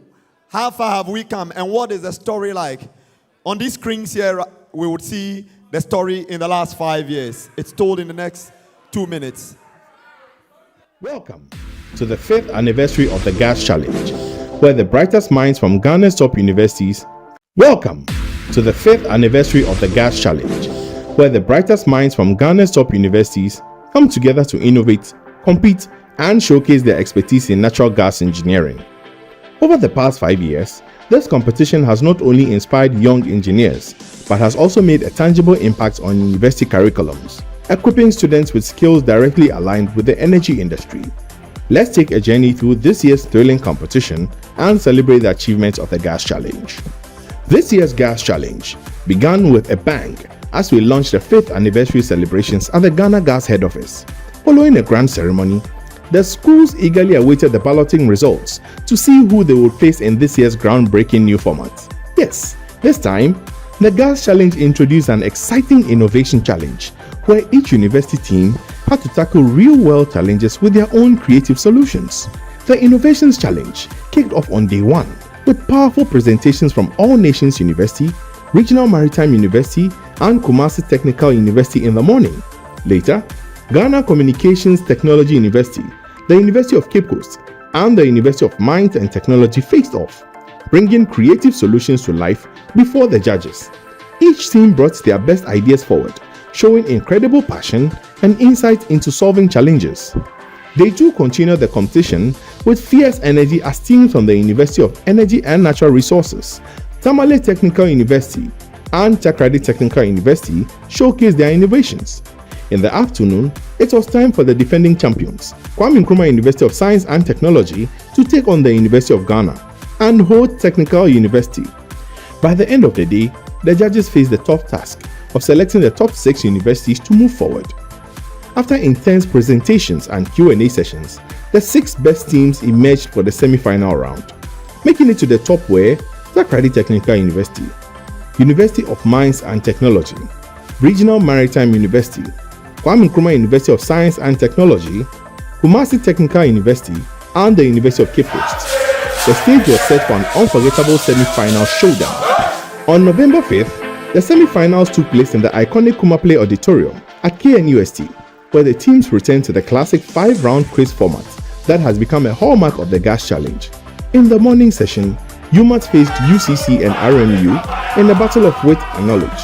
The 3-time champions, UMAT, proved unstoppable, securing their spot in the grand finale. In the afternoon, defending champions KNUST took on Kumasi Technical University and Takoradi Technical University. In an electrifying contest, KNUST claimed their place in the final, but UCC wasn't ready to back down. With just 1 point, they edged out TTU to complete the trio heading to the grand finale. Beyond competition, the Gas Challenge has ignited change in academia. Since the first edition in 2019, the University of Mines and Technology introduced a specialized course in natural gas engineering to complement its petroleum program, ensuring comprehensive training across the energy sector. Inspired by the Gas Challenge, the University of Energy and Natural Resources launched a natural gas engineering program in 2023, aiming to prepare graduates for future careers in the gas industry.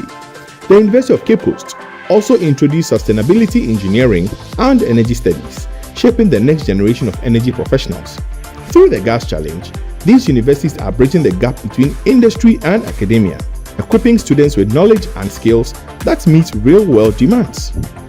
Now, all eyes turn to the grand finale on November 14th. The defending champions, KNUST, will face off against 3-time winners UMAT and first-time finalists UCC, who will emerge as the 5th anniversary champions. As we celebrate 5 years of the Gas Challenge, we are reminded of the immense potential within Ghana's future engineers. They bring innovation, passion, and a vision for sustainable energy future. This is more than just a competition. It's a movement where knowledge is power and gas is power.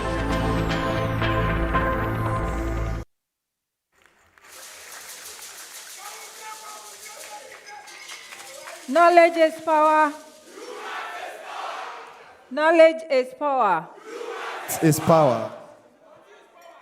Is gas is power. And gas is definitely the future. You are all warmly welcome to this auditorium for the much-awaited grand finale of this anniversary edition of the Gas Challenge. I want to welcome on stage all contestants. Kindly come on stage. Let's welcome them with a round of applause.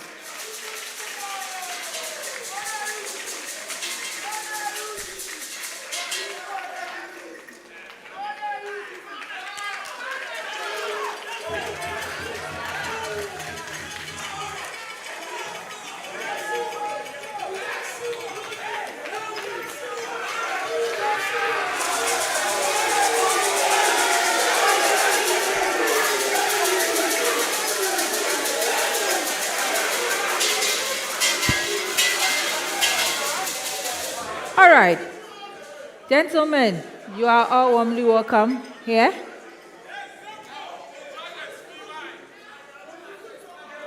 And I will ask you, how do you feel making it to the grand finale? Let me start with the first-time finalist.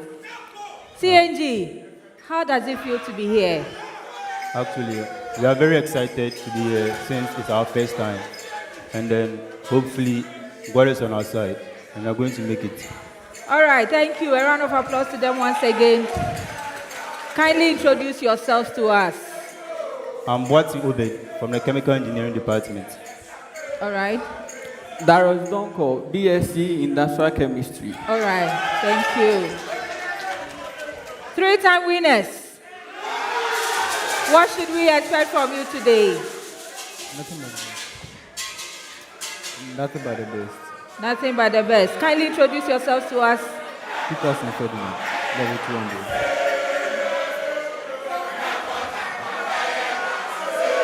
Thank you. But we've asked you to look for something else to do. We don't want galamsey, we beg. We don't want galamsey. Yes, Lingas. You are the defending champions.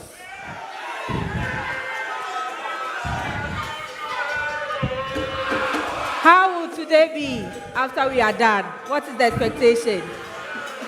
The same as last year. The same as last year. Kindly introduce yourselves to us. I'm Majimaneko, a final year petrochemical engineering student. All right.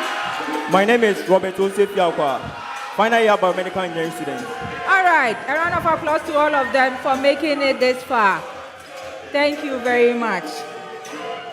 Now we'll begin the quiz. So I will ask the technical committee to present the questions for this contest.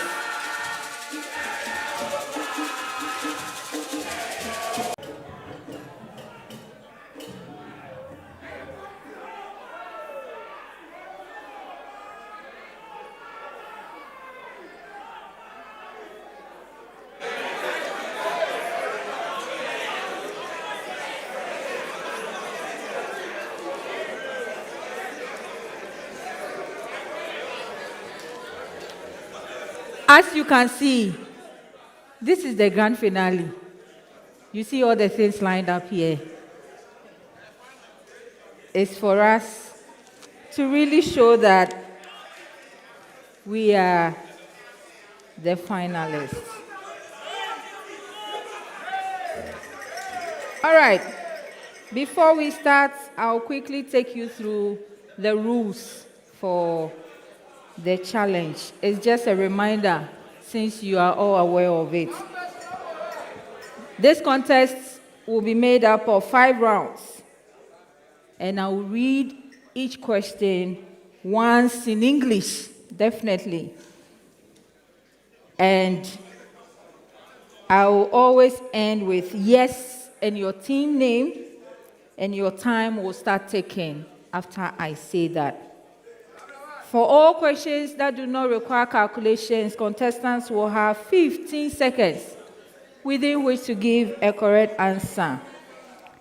At the sessions where we will pass questions on for bonus, you will have 5 seconds to answer the bonus question. However, contestants will have to bell to indicate their interest to answer those questions. All questions are expected to be answered once. You only attempt once. Every major question is 3 points, depending on the session where it is.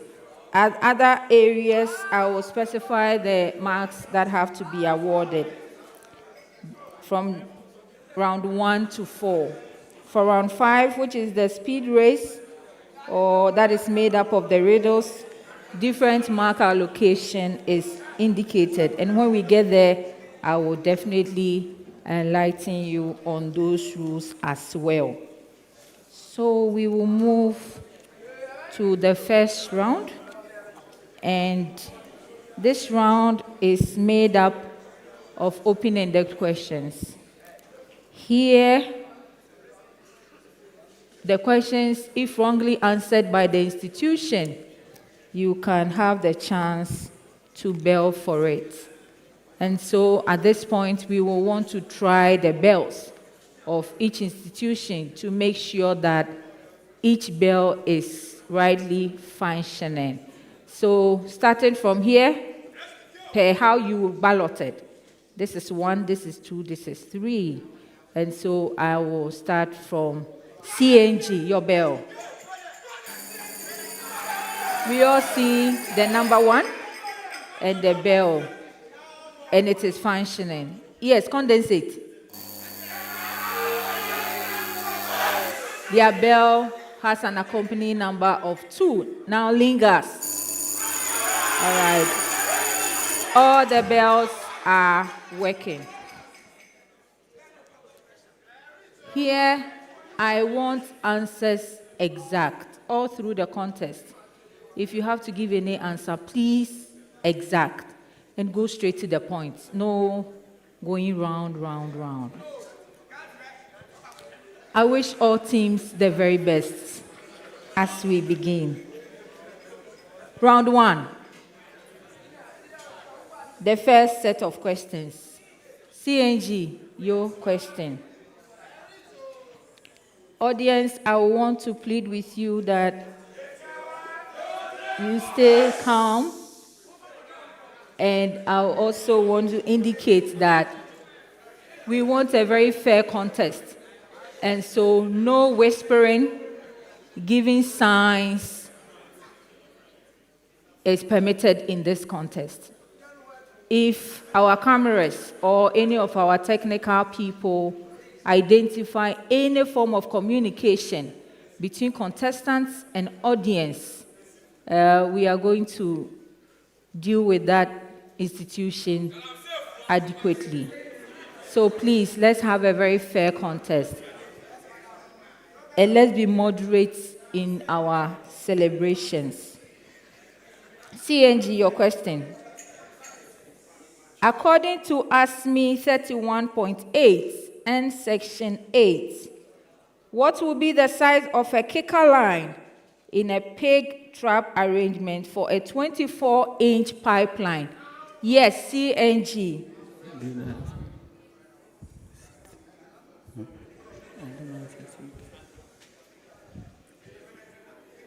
28 inches. I'm sorry. Yes, Lingas.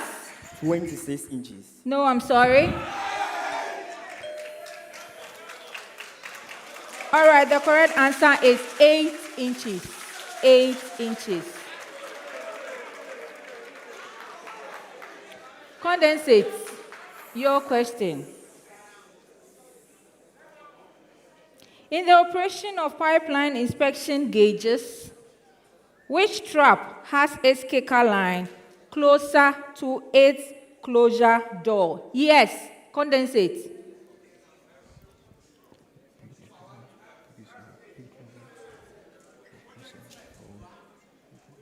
The pick receiver. I am sorry.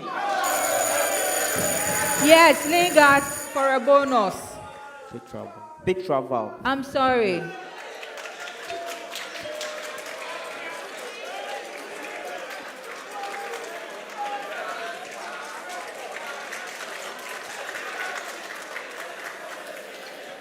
All right, the correct answer is the pig launcher.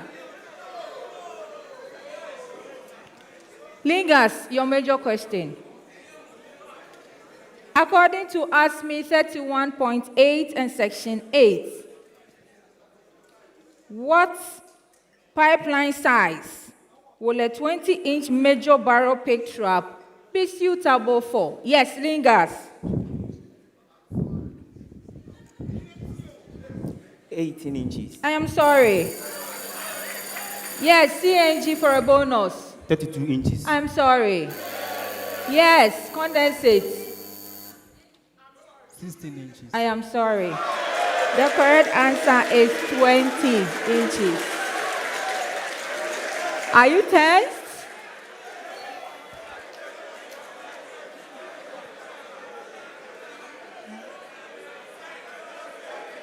All of you should relax.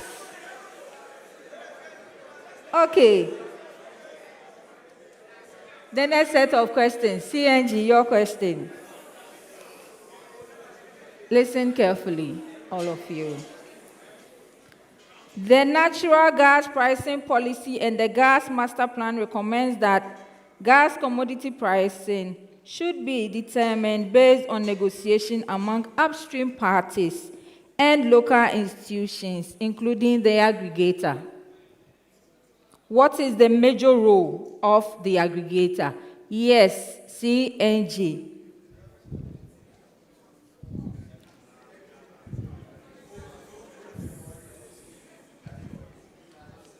To receive the gas from the FPSOs. I'm sorry. Yes, link gas for a bonus. Is to purchase the gas commodity. Yes, 1 point.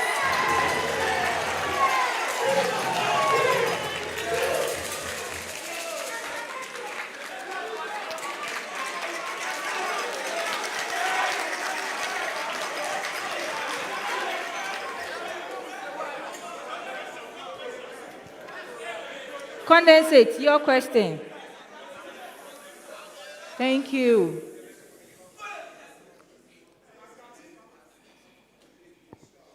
Whereas the price for the raw gas is based on parties' negotiations, the gas services tariff determination is not subject to buyer and seller negotiations.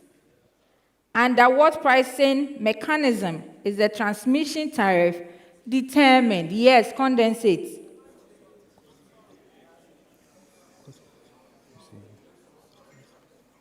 The cost plus pricing mechanism. No. Yes, link gas for a bonus. It's based on the regulated asset-based mechanism. No.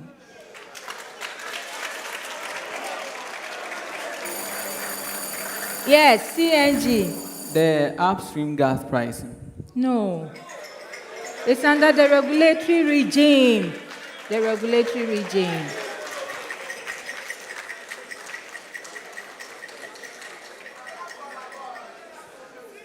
Lingas, your main question.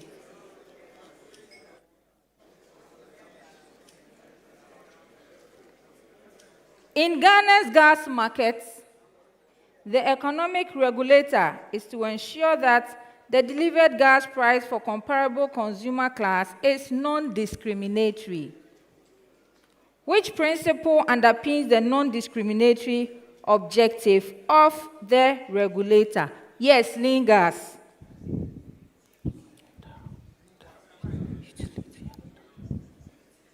The consumer interest. I'm sorry. Yes, condensate. The uniformity of price and population distribution. Yes, 1 point.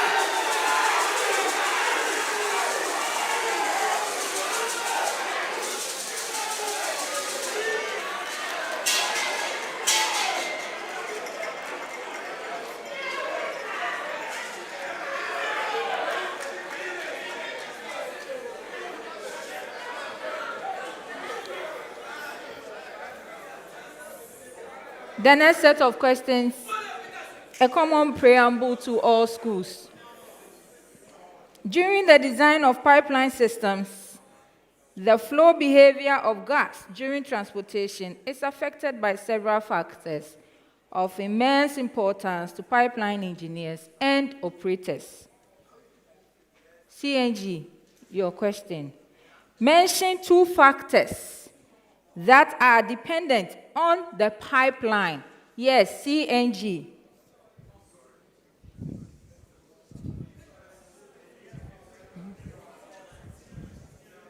Okay, we have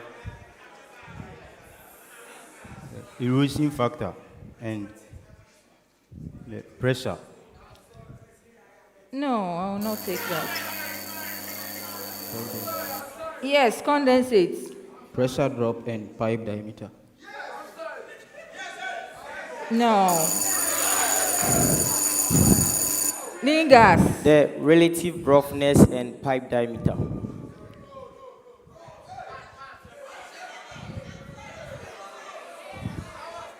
No, I will not take that. Because it's a bonus. We have the pipe size itself.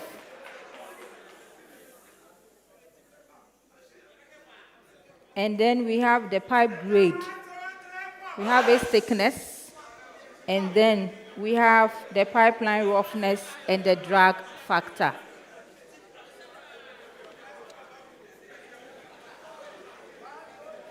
Condensate, your question. Mention two factors that are dependent on the gas molecule. Yes, condensate. The flow rate and pressure drop.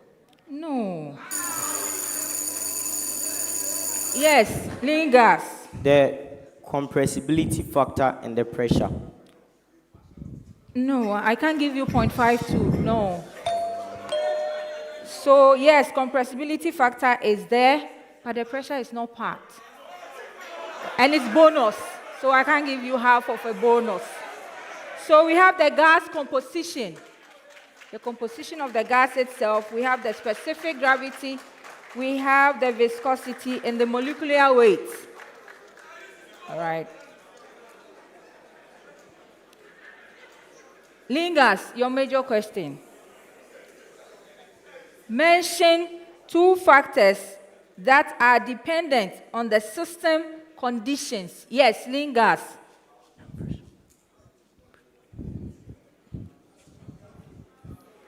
Pressure and temperature. Yes, correct. 3 points.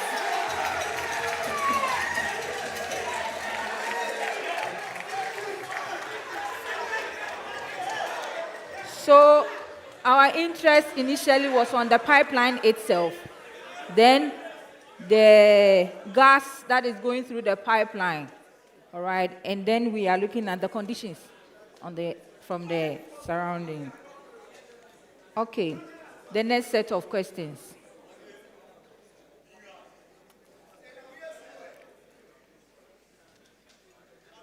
CNG. Your question. A gas processor has constructed a pipeline to connect with an onshore gas field to evacuate the commodity. Which specific tariff category will be applied to recover the pipeline cost? Yes, CNG. Gas transmission tariff. The gas transmission tariff. I'm sorry. Yes, clean gas. Gas gathering tariff. 1 point.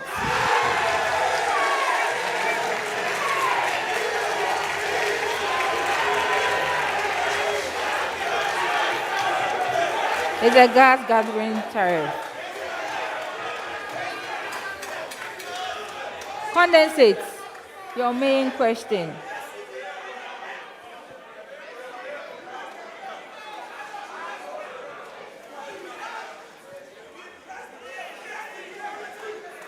Thank you. The Energy Commission is mandated to regulate the technical activities of natural gas transmission. Which policy guides the operations of gas transmission in Ghana? Yes, condensate.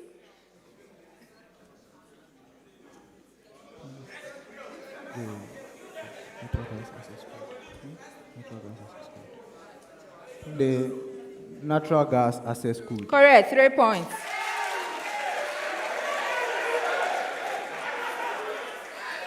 Lingas, your question.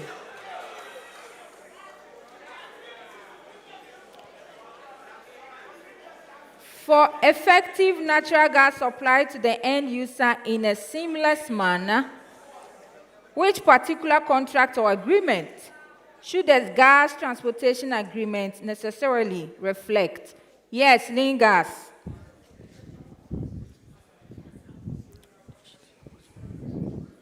The GSA. Yes, correct. 3 points.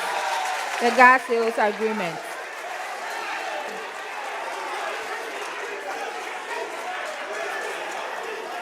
The last set of questions for round 1.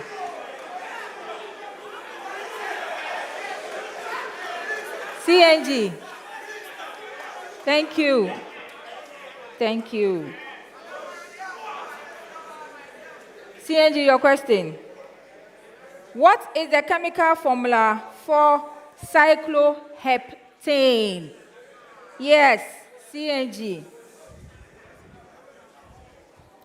C7H14. Yes, correct. 3 points.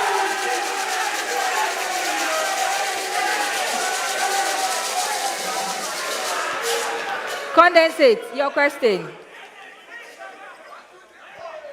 How many hydrogen atoms are found in the compound toluene? Yes, condensate.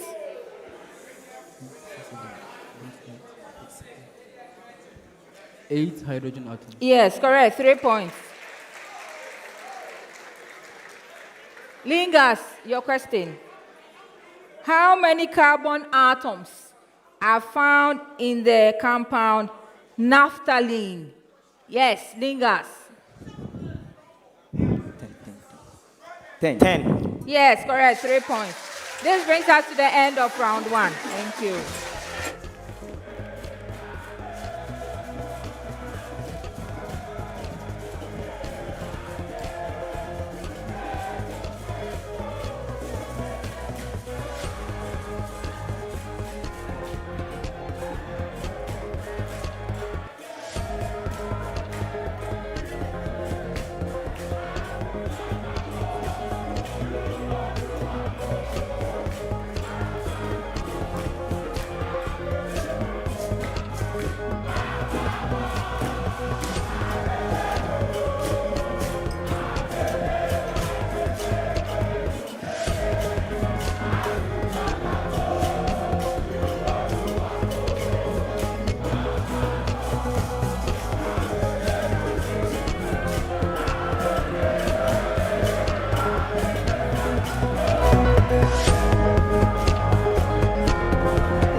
Thank you very much.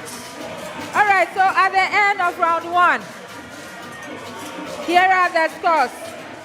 CNG has 3 points. A round of applause to them. Condensate has 7 points. A round of applause.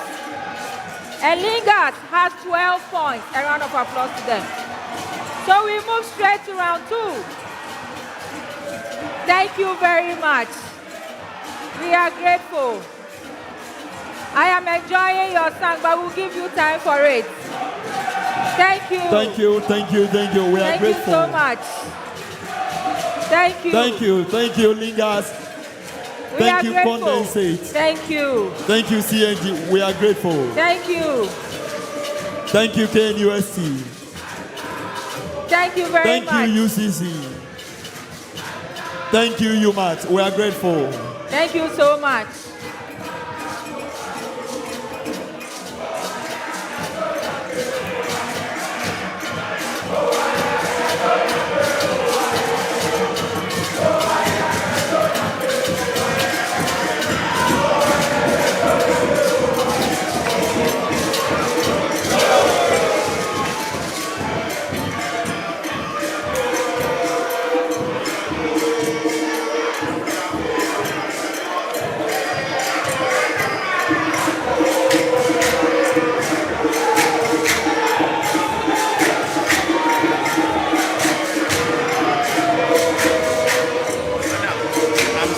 I'm thinking there.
Thank you, UMAT. We are grateful, UMAT.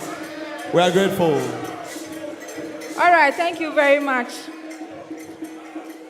So, from the round one, the third question. The question to CNG was on the factors that depended on the pipeline itself. They got it all wrongly answered. Balingas, you mentioned the pipe diameter. Yes, it's the same as the size, and so we have already agreed as a technical committee and added your 1 mark. That is why it is 12. That makes it the 12. I'm just giving an explanation so that those who are doing the calculation outside will understand why. So that is why you got 12 instead of 11. Thank you. So we will move straight. So the ending scores I gave are the accurate scores. It was just an added explanation for you. So round 2, we refer to it this time as the engineering session. And so, yes, you are all going to try your hands on a number of things. Okay? So I'll hand you over your sheets, and then we will take it from there.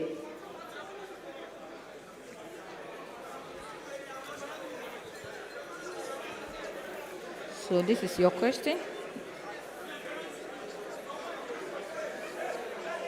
I mentioned it. I have.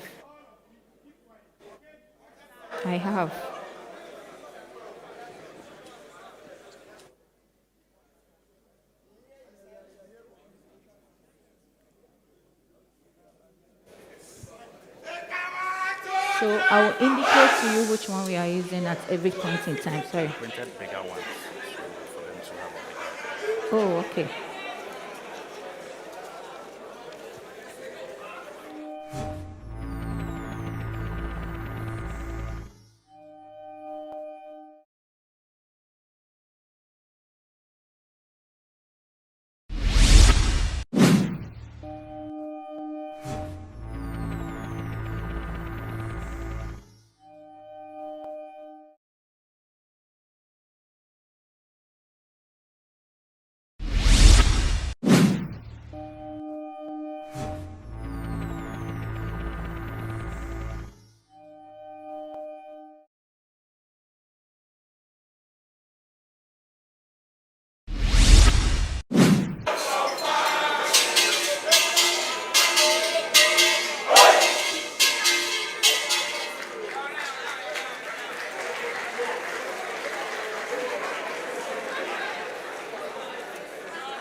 These are the figures.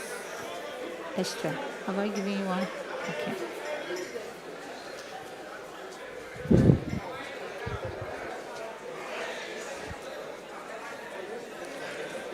All right. So at the end of round one, I'm repeating the score. At the end of round one, CNG had 3 points. 3 points. A round of applause.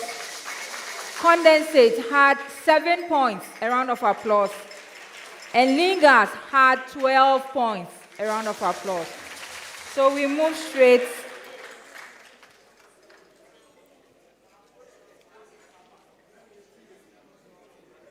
So you can take the PFD. You all have the questions there, but I'll read it for the sake of audience. And then your time will start ticking. So there is an image that is given, the LPG fractionation system after acid gas removal and LPG extraction from a raw natural gas. A stripper bottom product from an LPG extraction plant is comprised of propane, butane, and natural gasoline with some associated ethane and lighter components. This stripper bottom constitutes feed to the LPG fractionation plant where it is separated into a gas product, propane, butane, and natural gasoline in 3 fractionation columns. Your question is that given that PFD, A, label all the equipment in the highlighted area with the appropriate field names, and B, provide a process description for the highlighted area. Your time starts ticking. They have 6 minutes.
Your 6 minutes is up.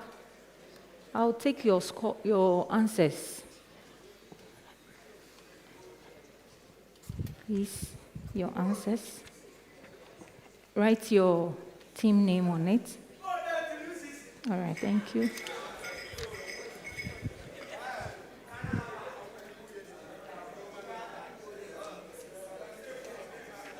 Your team name.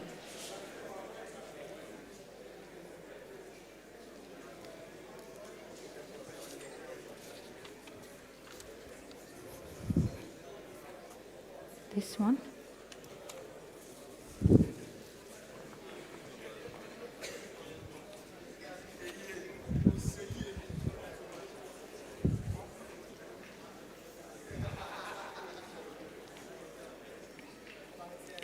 All right. So before we go through, each team will have a minute to describe the process flow for the highlighted area, just within 1 minute. Each team, what we were expecting, as in the B, the description. So yes, CNG, let's hear your description. You have the figure in front of you.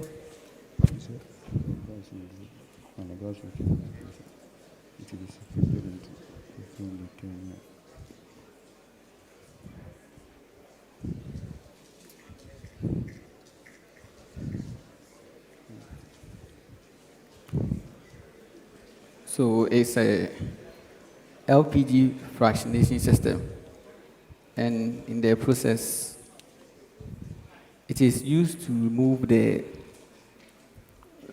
butane from the feed gas. So it comprises of the drum, the towers, the compressors, the heat exchangers. So when it's able to remove all these, then we get the condensate at the bottom, while the butane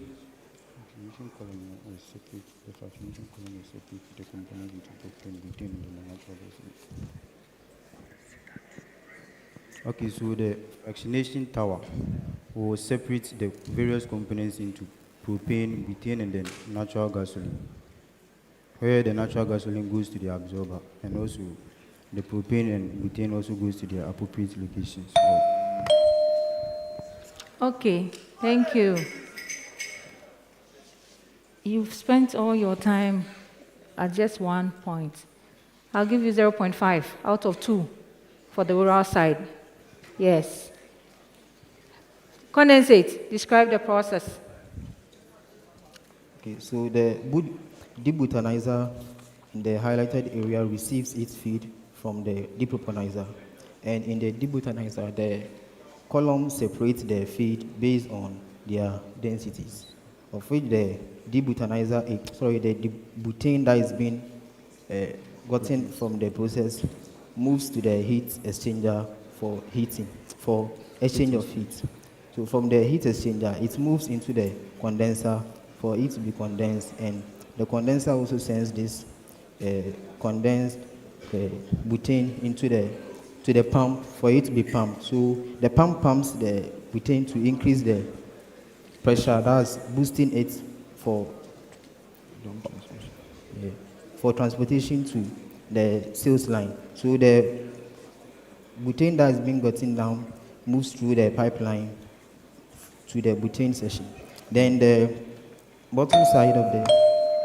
Okay, you have just described the top part. I'll give you 1 out of 2 for the oral aspect. Yes, Lingas. So the system is the whole system is an LPG fractionation system, and the highlighted part is the debutanizer tower. So the debutanizer receives its feed from the depropanizer, and it separates the feed into butane and natural gasoline. And the butane passes through the heat exchanger to exchange heat. Then it also goes through the drum to be condensed and sent to the reflux pump to be refluxed into back into the debutanizer. And the butane gotten is extracted. And for natural gasoline, it goes through the reboiler, and then to the reflux pumps, and this will increase the fractionation efficiency. And to go back to the debutanizer and to pass through the heat exchanger and the condenser to condense it into natural gasoline and to be collected. All right, 2. We described all the process. 2 points.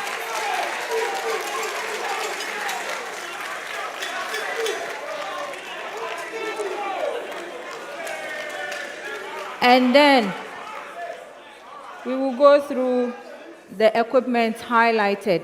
I think that was projected. So the first column that we were looking at was the debutanizer column. All right? And then we have the condenser. When you go to the top products, we have a condenser there. And then we have our reflux drum. We have our reflux drum.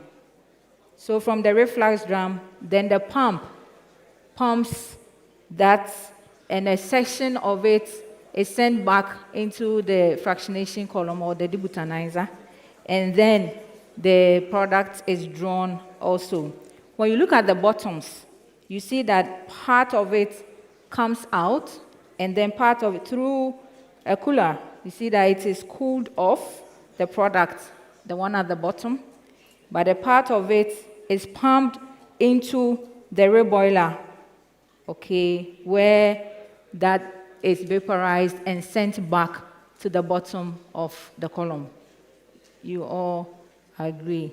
I heard a number of you mentioning the condenser as a heat exchanger. Yes, however, for this purpose, we expected you to mention a condenser. A condenser, yes, it's a heat exchanger, but which type? So CNG, for those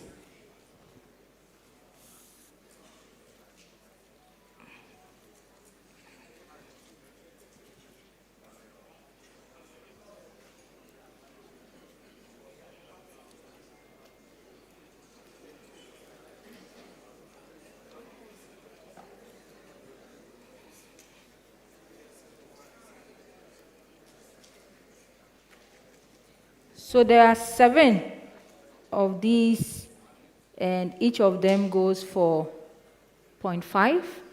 So for the A, the total should be 3.5. For the B part, what was expected is that the feed goes into or enters the debutanizer, and then it is fractionated into the various components, the tops and the bottoms. And then for the top column, the condenser condenses it and then sends it to the reflux drum, all right? And after that, the bottom product, for the top, the reflux, when it condenses, the reflux drum, part of it is pumped back into the column, whilst part of it is drawn as our product. And then for the bottoms, there is a pumping of the part of the bottom product in the reboiler, okay, where there is vaporization of that component, and then the vaporized component is sent to the bottom. And then at the far bottom, the products that were not sent into the reboiler came through the bottom, cooled, and then drawn, okay? So if you are able to describe this whole process, you are going to get 6.5. So added to, sorry.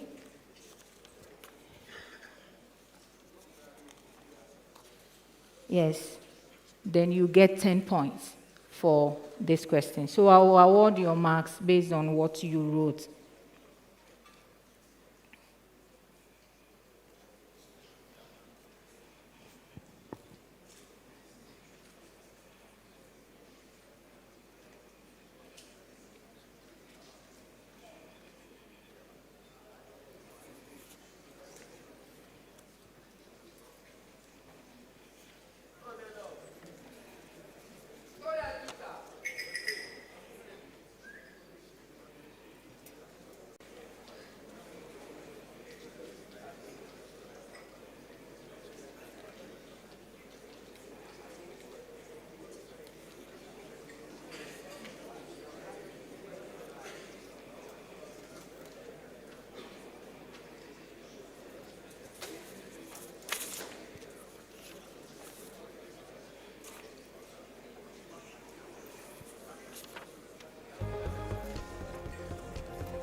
All right.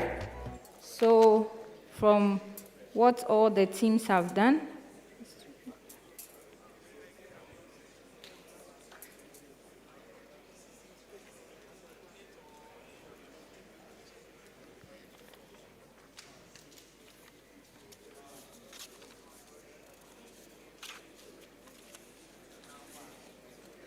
okay. So from CNG, you got only one of those correctly answered. That's 0.5. And you just told us what the question said. The only thing you talked about was that we separate the components, okay? And that's the only thing that you got. I'll give you one. And then, so out of the 10 marks, you get 1.5. A round of applause to them.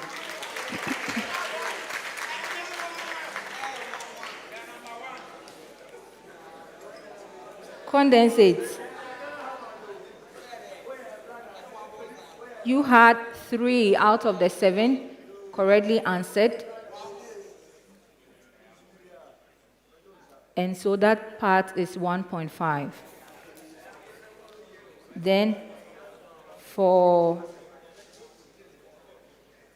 the description part, you only talked about the fact that the butane is obtained from the separation, okay, based on the component of the LPG. That's the only thing that you talked about. Okay, so you get 1 point out of that. So added to your 1.5, you get 2.5. A round of applause to them. Clean gas. Out of the 7 components that you were supposed to name, you had 5 of them correctly answered. And for the description part, you talked about the reception of the feed into the debutanizer and the separation of the components into the top and the bottom product. Those were the only things that you also talked about, 1 point each. And so you also got 2 from there. The total that was obtained by Lingas at this session is 4.5. A round of applause to them.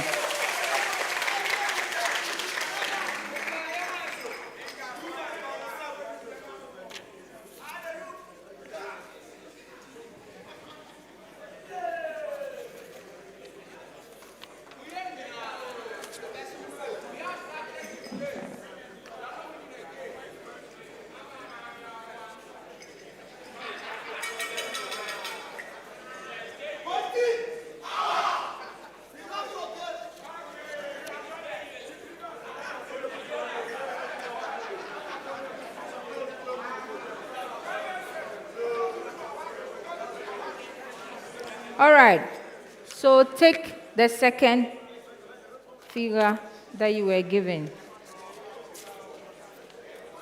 So this is the engineering part. We are doing engineering.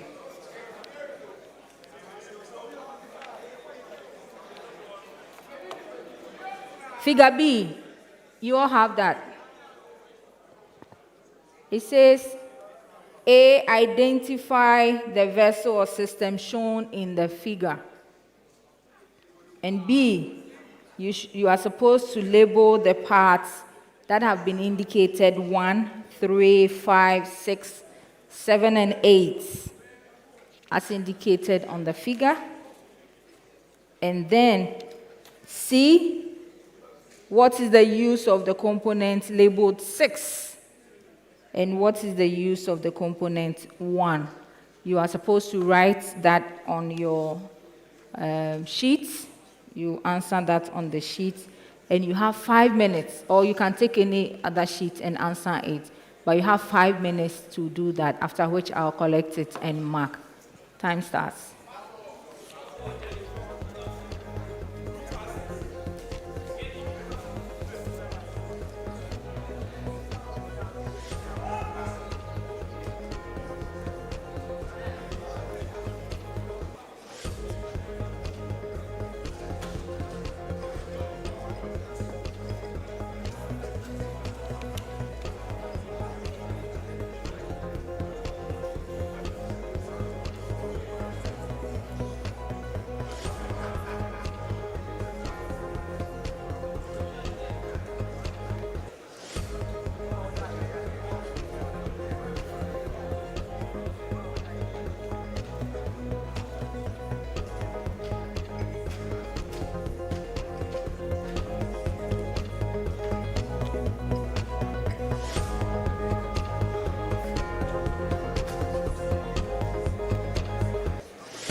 Please make sure your institution name is on it, your team name. Okay, thank you.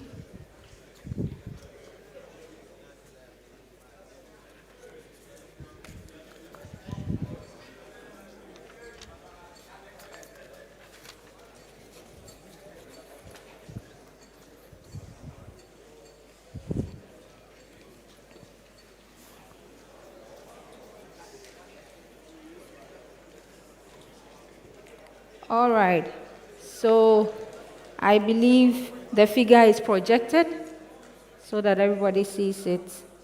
What is projected is the pig launcher. If you get it correctly answered, you will get 1 point. Labeling all the parts, there are 6 parts that have been indicated that you label them or you give their specific names. Each is 0.5. So the 6 of them, you will get 3 points. And then the 2 functions that you have been given, if you are able to get each of them correctly answered, you get 1 point. All right. So the total mark here will be 6.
So based on the expectation, CNG,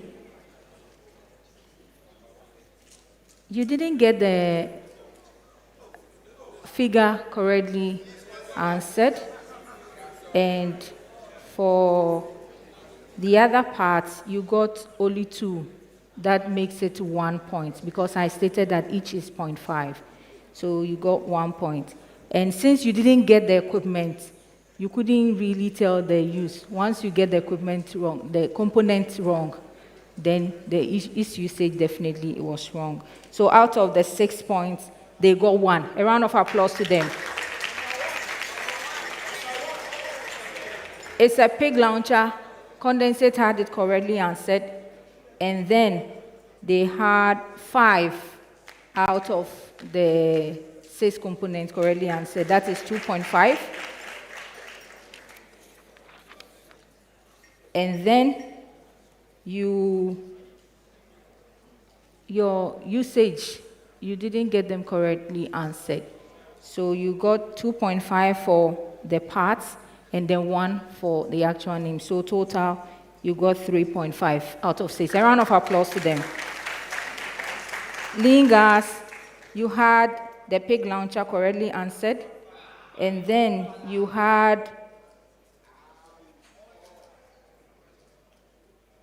also had 5 out of the 6 correctly answered. And your explanations, I will not take them. So you also have 3.5. A round of applause to them.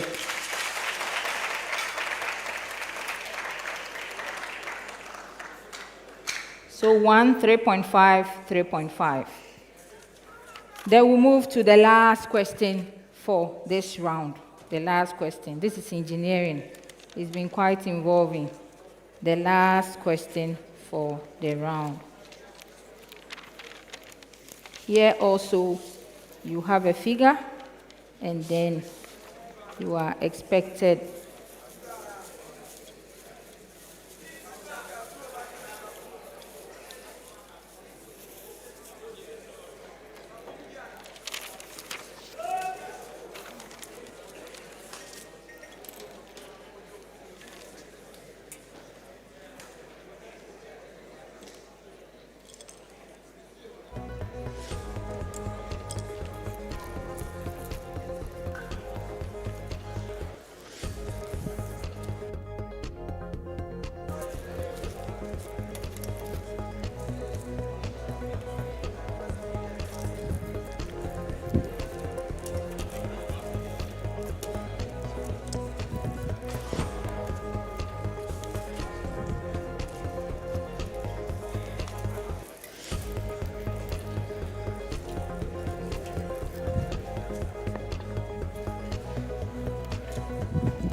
All right, so for this question, you are expected to refer to the given chart or graph, and then you are expected to give the answer based on what I ask you. Each institution will have its own question. This one will be available for grabs, for a bonus, if wrongly answered by any institution, by drawing my attention with your bell. So, CNG, your question. Determine the viscosity of 0.7 relative density gas at 250 degrees Celsius and 7,000 kPa in centiparts. Yes, CNG. Wait.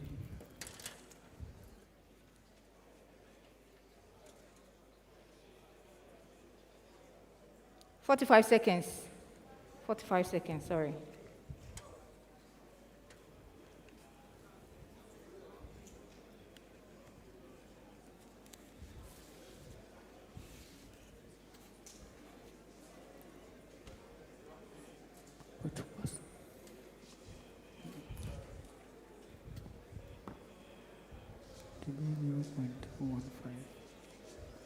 Milan.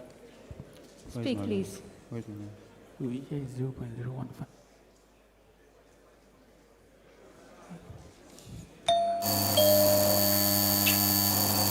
Yes. They were bailed out, so yes, condensate. 0.021 centipoise. 0.021 centipoise. No, I will not take it. Yes. Lingas. 0.02 centipoise. No, it's 0.022. We want that accurate, specific answer. So I will not give it to any of you. Thank you. Condensate, your question. After compression to 5,000 kPa, the temperature of a gas stream at the outlet of the compressor was elevated to 140 degrees Celsius. Estimate the viscosity of the gas at this condition if the specific gravity is 0.7. Yes, condensate.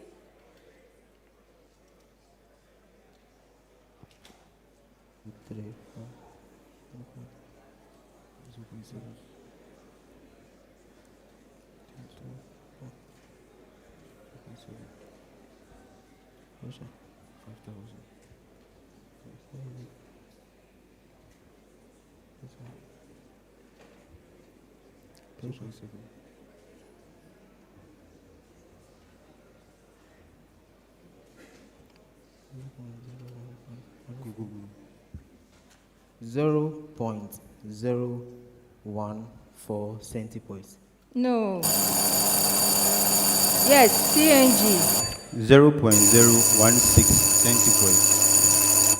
Please, when a team is speaking, kindly hold on and let them finish. 0.01. 6 centipoise. No, I will not take it. Yes, Lingas. 0.017 centipoise. I'll give that to you. 1 point.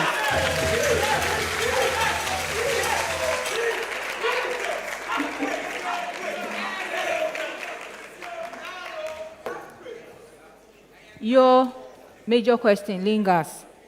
Estimate the viscosity of 50 degrees Celsius and atmospheric pressure of a 0.8 relative density gas in centipoise. Yes, Lingas. 0.50 degrees.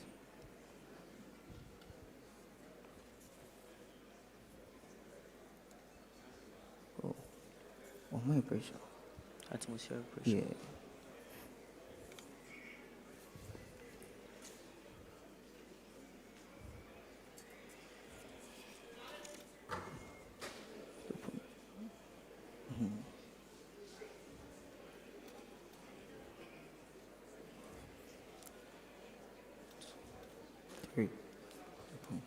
Zero 0.013 centipoise. No. Yes, condensate. 0.012 centipoise. No. So close. The answer is 0.0145 centipoise. This brings us to the end of round 2.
teams.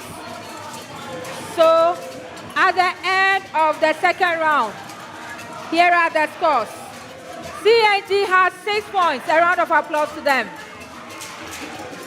Condensate has 14 points. A round of applause to them. And Lingard has 23 points. A round of applause to them. I learned there is going to be a change for one of the institutions, CNG. CNG is making a change. Please, contestants, quickly come on stage. Quickly come on stage. All right, thank you very much, gentlemen, for being with us. We wish you the very best of your future pursuits. Kindly take your seats and quickly introduce yourself to us.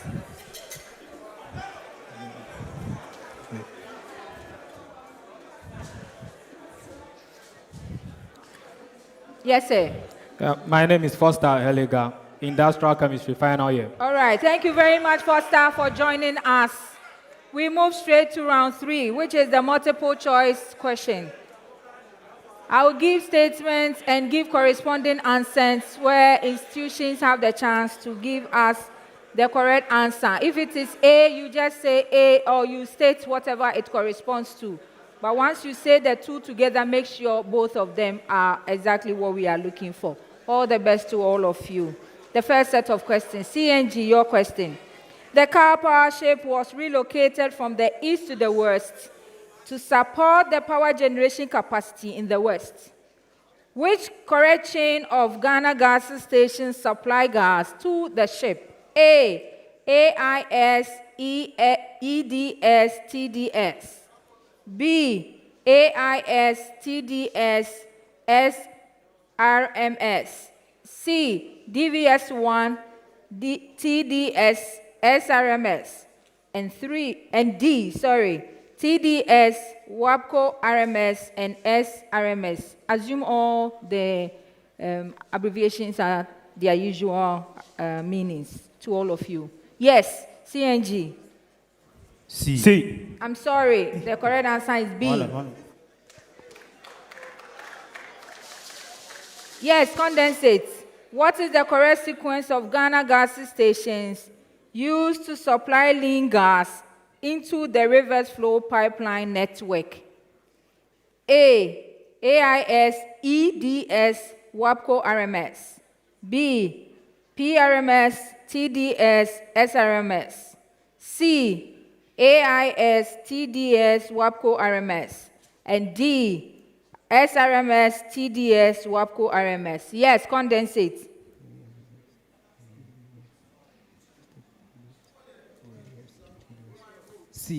C, correct, 3 points.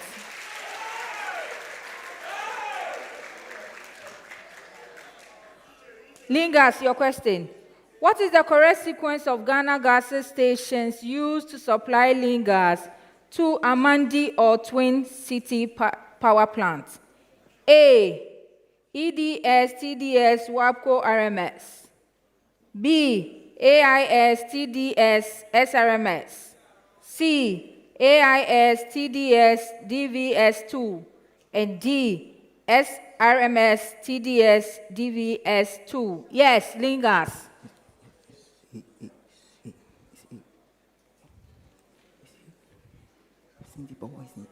C, correct for 3 points.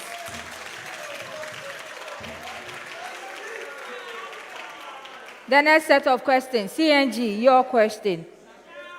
Natural gas services tariff derivation goes through several stages before gazetting the final tariff. According to the PURC rate setting guidelines, what process does a gas services tariff go through before gazetting? A, submission, negotiation, and approval. B, preparation, submission, and approval. C, preparation, negotiation, and approval. And D, preparation, publication, and approval. Yes, CNG.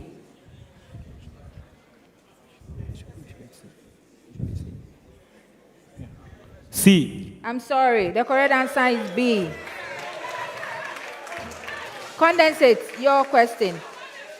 Based on the tariff determination principles, what interest would the PURC serve when the reasonable cost of production analysis leads to low tariff?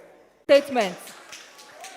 Economic development of Ghana is a key regulatory principle which underpins the PURC's rate-setting guidelines. Which of the following pricing regimes best demonstrate this principle? A, weighted average cost of gas. B, gas services tariff.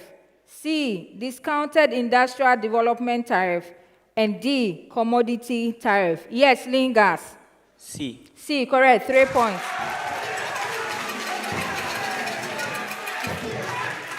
The next set of questions. CNG, your question. The main areas of project, thank you. The main areas of project risk in the planning stage of gas infrastructure projects include all the following except A, partnership risk, B, regulatory risk, C, gas availability, and D, development risk. Yes, C and G. Don't know. B. Pardon? B. I'm sorry, it's D.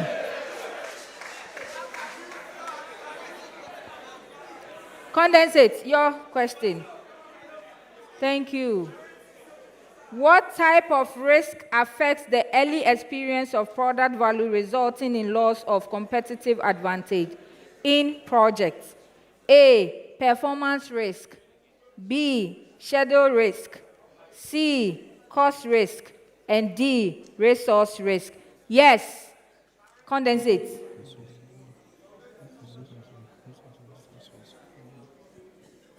D. Pardon? D. I'm sorry. The correct answer is B, scheduled risk. Lingas, your question. Audience, thank you.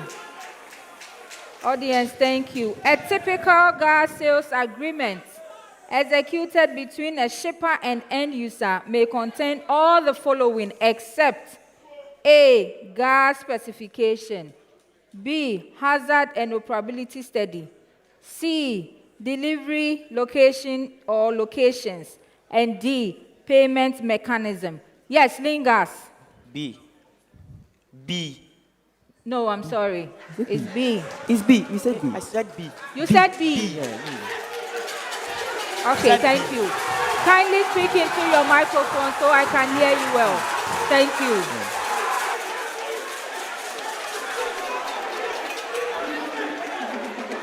All right, thank you.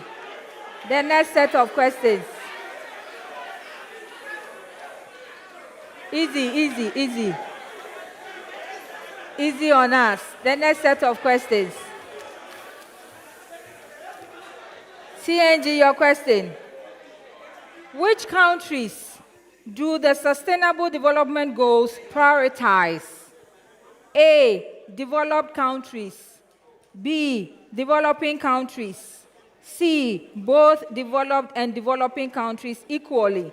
And D, none of the above. Yes, CNG. B. B. Yes, correct. The developing countries. Condensate. According to UN Climate Action, what is the projected sea level rise by 2100? A, 10 to 20 centimeters. B, 20 to 30 centimeters. C, 30 to 122 centimeters. And D, 1 to 2 meters. Yes, condensate. C. C, correct. 3 points. Lingas, your question. What is the estimated economic benefit of bold climate action by 2030? A, $1 trillion. B, $10 trillion. C, $26 trillion. And D, $50 trillion. Yes, Lingas. C. C, correct. 3 points.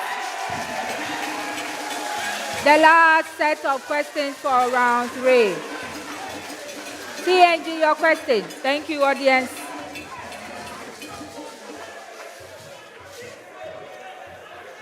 Regulatory policies.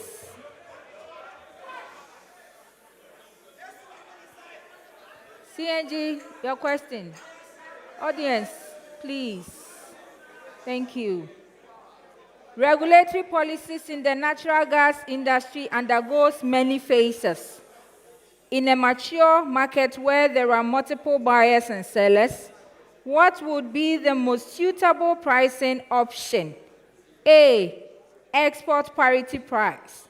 B, deregulated pricing. C, regulatory pricing. And D, none of the above. Yes, CNG.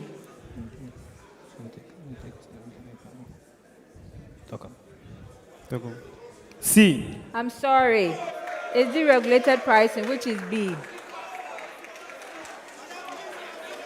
Condensate, your question. In determining the annual revenue requirements, the regulator admitted the corporate income tax of Company A, but rejected that of Company B. What will be the impact on the final tariff if the calorific value and other cost variable remain the same? A, tariff for both Company A and B will be the same. B, tariff for Company A will be lower compared to Company B. C, tariff for Company A will be higher compared to Company B. And D, tariff for both Company A and B will be high. Yes, lingers. Sorry, condensate. C. C, correct, 3 points.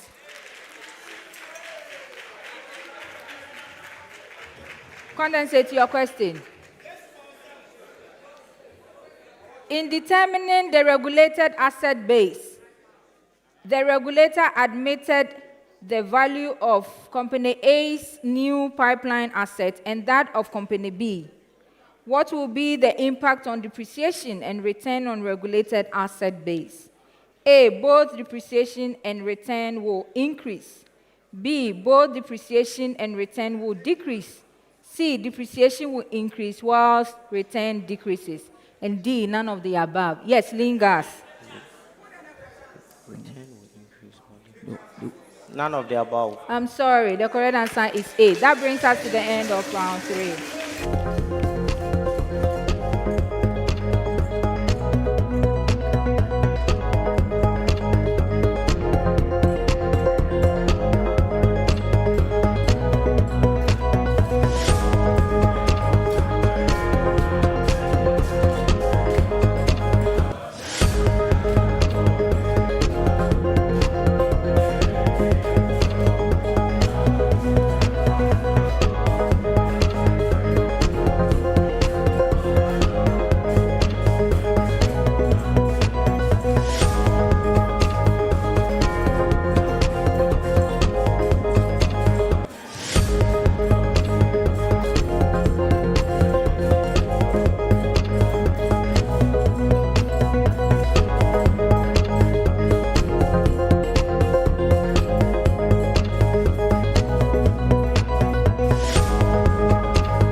Thank you very much.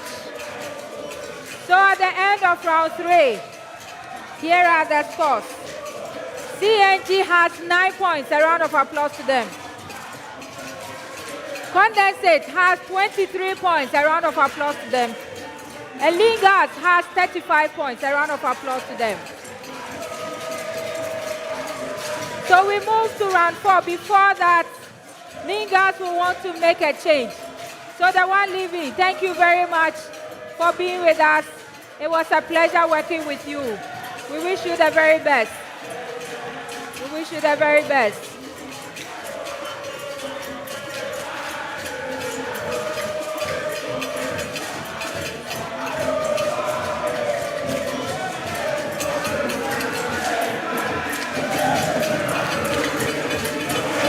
Thank you so much. Gentlemen, you are warmly welcome. Kindly introduce yourself to us. My people, thank you. Thank you, thank you, thank you, thank you, so thank much. you. UCC, thank you. KNUST, we are grateful. We are grateful, thank you. UMAT, we are grateful, thank you. Please, can we move on, please? So, gentlemen, kindly introduce yourself. I am Okanyansa Julius, a final year petrochemical engineering student. Please, you have all the time to celebrate when we are done.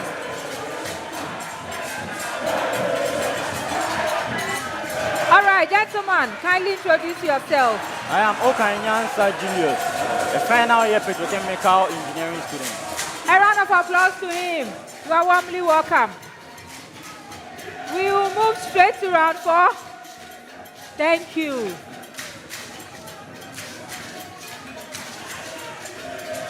Chambers. Please. Coaches, please help me here. Coaches, please intervene. We need to make progress.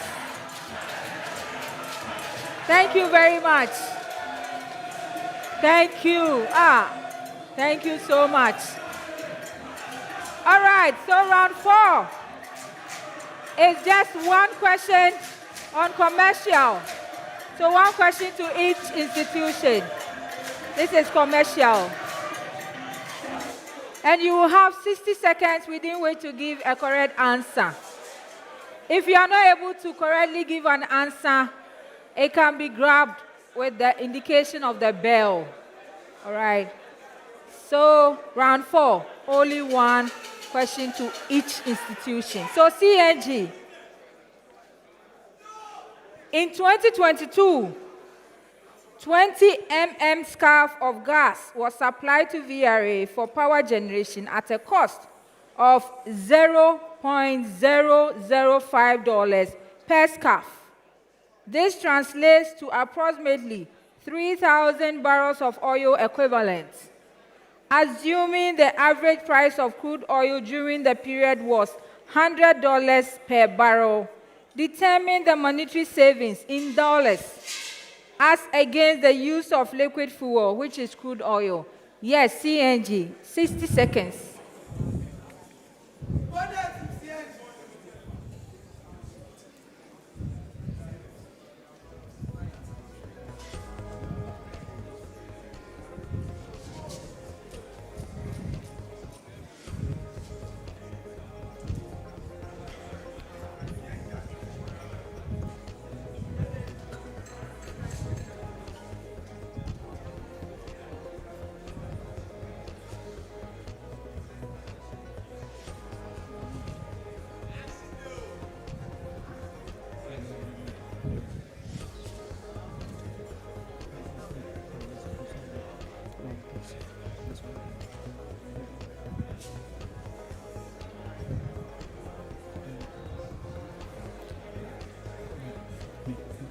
Okay. $6 million. I'm sorry. Yes, Lingas. $200,000. Yes, correct, 1 point.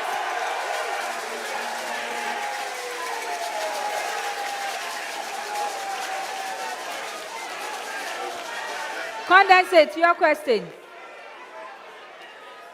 In the first quarter of 2023, one of the power generating plants in the Western region had to switch to the use of diesel due to gas supply challenges from the domestic source. 10,000 barrels of diesel oil at an average price of $120 per barrel was used within the period. 1 barrel of diesel is equivalent to 10 M scarf in terms of the energy extraction.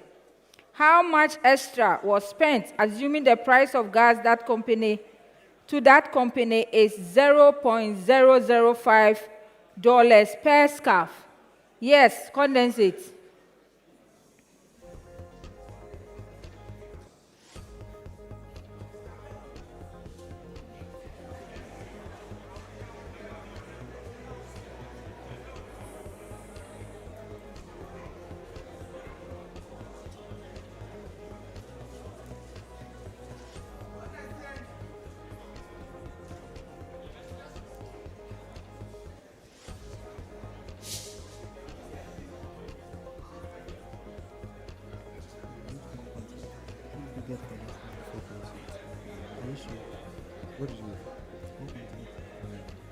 $4.8 million. I'm sorry.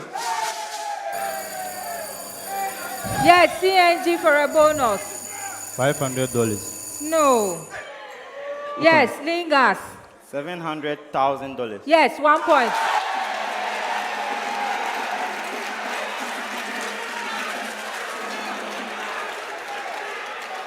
Your major question, Lingas.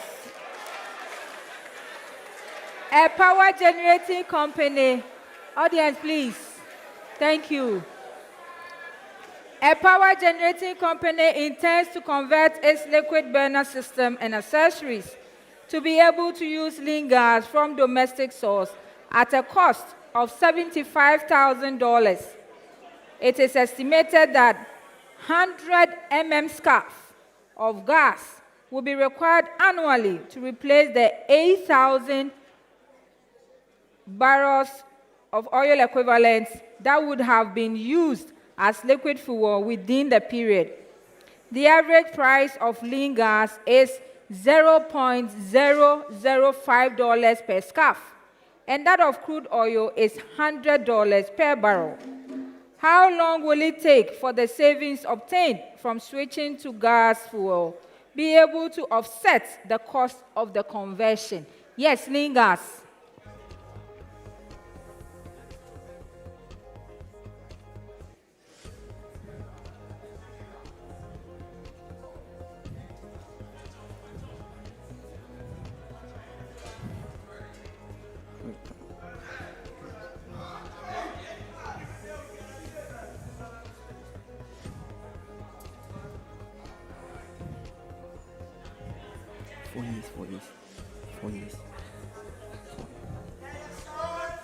Four years. I'm sorry.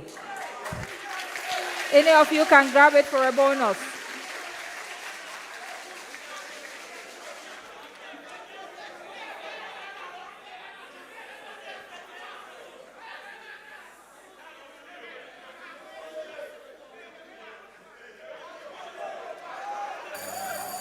Yes, CNG.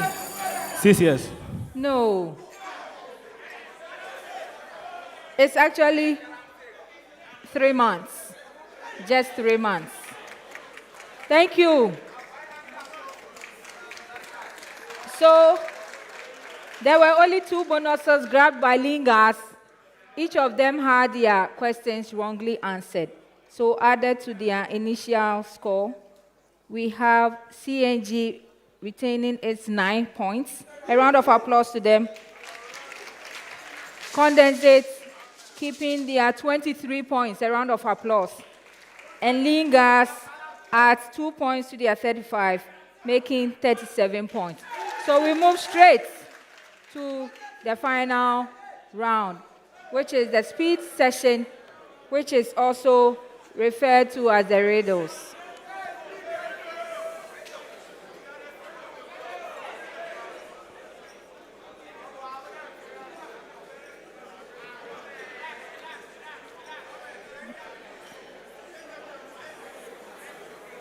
All right, we are going to do some substitution, I believe, from condensates. We are going into the last round, and we are done for the day.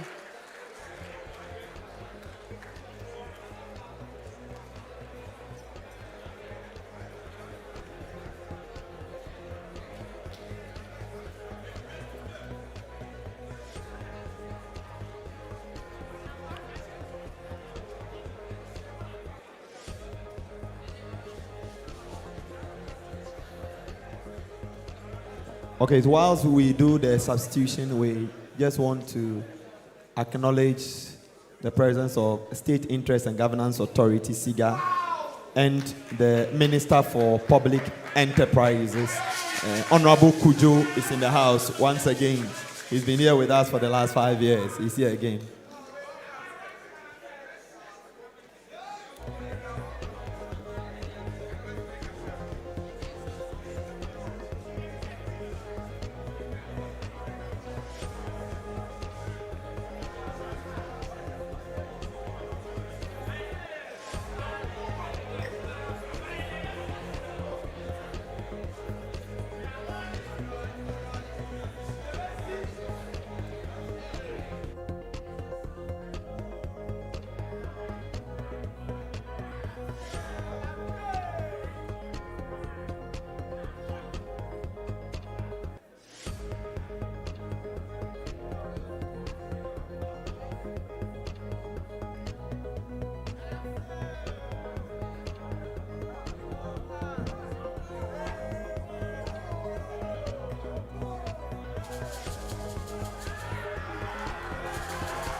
All right, thank you very much. Condensate is also making a substitution. Gentlemen, thank you very much for being a part of this year's contest. A battle well fought. And let's welcome our brother on stage.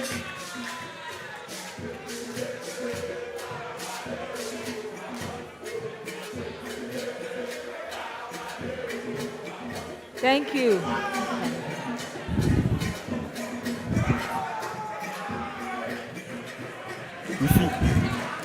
All right, thank you very much. Gentlemen, may we know your name? Otin Kenneth Nyako, Petroleum Engineering. All right, a round of applause to him. Thank you very much for coming. So we move straight to the final round. So for this round, there are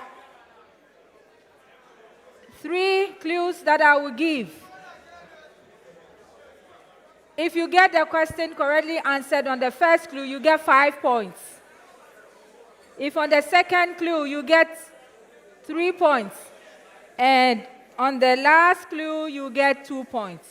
However, in your attempt to get these points, if you wrongly answer it, then I will also deduct some marks from your already obtained score. On the first clue, I will deduct 2 points. On the second and the third, I will deduct 1 point each. All the best to all of you, and listen attentively. Once I say it's not correct, then you can also go ahead and then pick it up, please, so that all the bells are not being rung at the same time. Quite uncomfortable. Thank you. All right. 1. In projects, my journey begins after financial closure. During my execution, my offspring, sometimes referred to as milestones, are used to measure and assess. Yes, lingers. Project deliverables. I am sorry. It was on the second clue, so -1. I'll continue. My ultimate and final deliverable is always to produce the infrastructure envisaged by the project owner after all construction activities have been completed. Who am I? Yes, CNG. Commissioning. No. -1.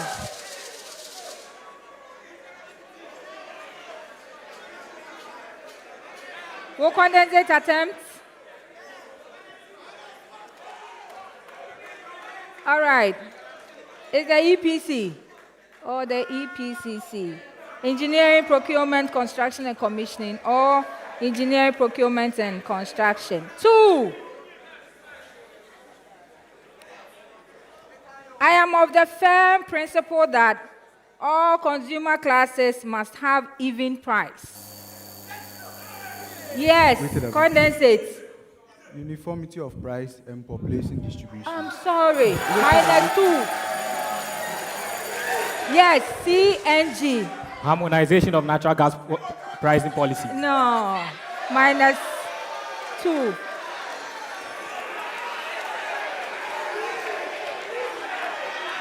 Lingers. You listen. You both answered on the first clue, so -2 each. Knowing that there are different sources of commodity supply, I provide a single point of price for all power demand centers. To ensure clarity and fairness, I work with Gas Clearinghouse, which is the springboard for reconciliation. Who am I?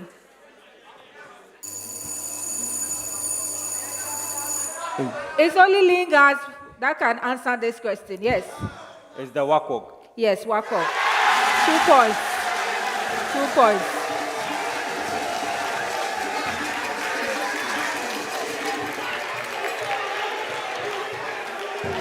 Three.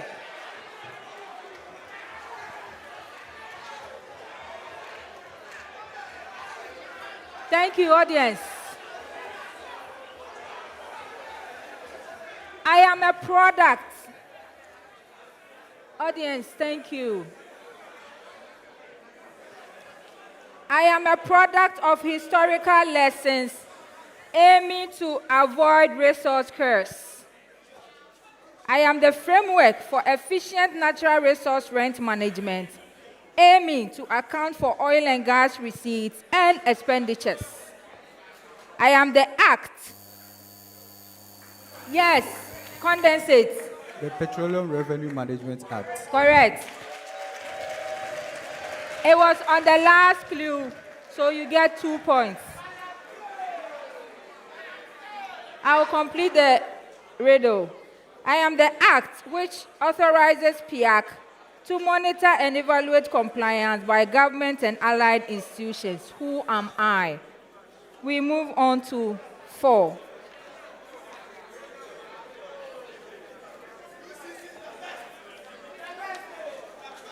I am one of the important units of the gas infrastructure. The need for my action and my location is highly dependent on the force per unit area, otherwise known as pressure of the gas in the line.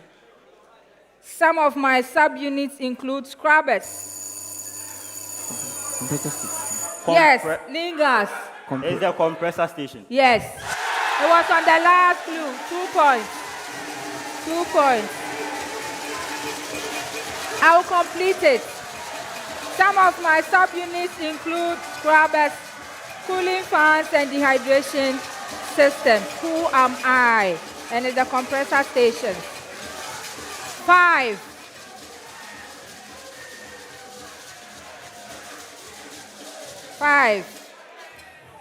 I am one of the products obtained from raw natural gas that is not compatible to burners designed for regular gaseous fuel.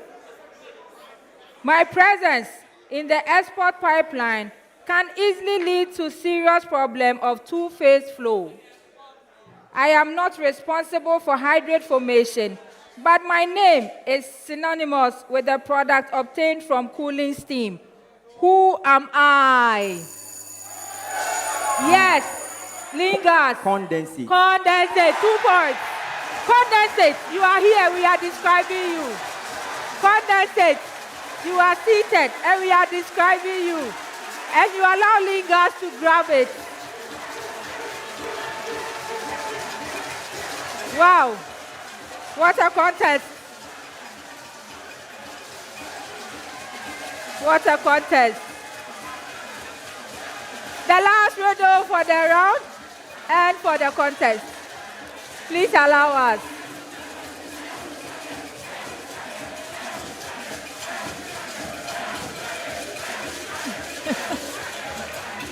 Thank you, thank you, thank you.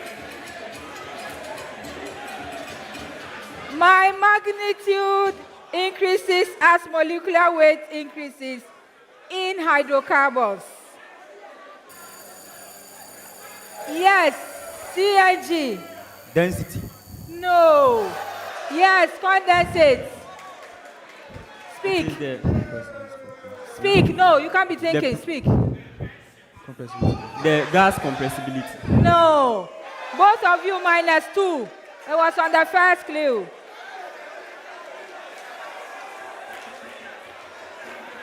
Once you press the bell, please, your answer should follow. I will continue for Lingas. I provide a critical standard for the comparison of fuels. Hence, most commodity agreements prefer to utilize me for their invoicing purposes. During combustion, I may be expressed as gross or net, depending on the status of water present in the exhaust. Who am I? Yes, Lingas. It's the heating value. Heating value, 2 points. This brings us to the end of the contest. Wow. Wow. Impressive. Impressive. Very impressive. Thank you very much. What a contest. Thank you very much.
Thank you very much.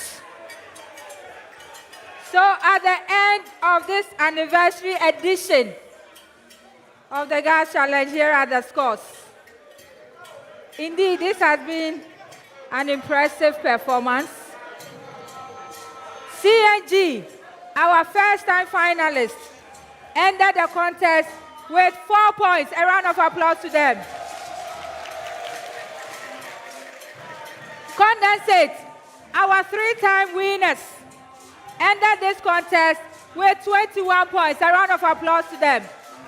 The defending champions, coming all the way from Osekrom, Kumasi, the Kwame Nkrumah University of Science and Technology, retains their power with 44 points. A resounding victory to them. A round of applause to KNUST. Ningas said they are taking the trophy back to Otumfuo, and they have done it. Thank you very much, audience, for being with us. And I am proudly your quiz mistress, Engineer Mrs. Emmanuel Akwabwate. Thank you for having me. Well. Thank you very much, Madam Quiz Mistress. Thank you very much, CNG. Thank you very much, Condensate, and thank you, Team Lean Gas. At this juncture, we have another winner, another champion. And like I asked at the beginning, whether it will be UCC or it will be UMAT or it will be KNUST, the champions have been declared by the quiz mistress. We want to thank all the 12 participating institutions who partook in this contest right from the beginning of the contest till now. From Ho Technical University all through to Tamale Technical University, and then to the All Nations University.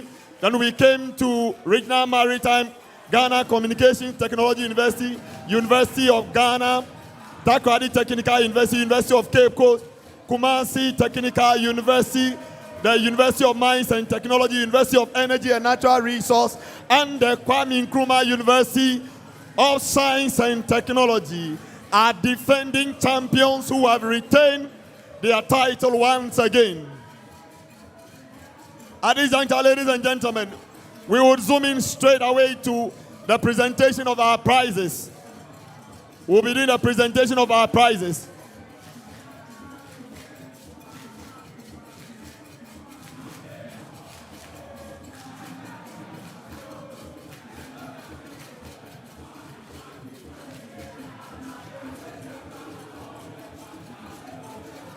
So we move straight to the first batch of presentations. And this will be done by the chairperson of the Gas Challenge Planning Committee, Mrs. Augustina Asariose. So we'll be doing this batch of presentations. The first one is to the Ministry of Energy. The Ministry of Energy. Then we move to the Ministry of Public Enterprises. The Ministry of Public Enterprises. This citation and souvenirs is to our partners, the Ministry of Public Enterprise, and the minister is here himself to receive the award.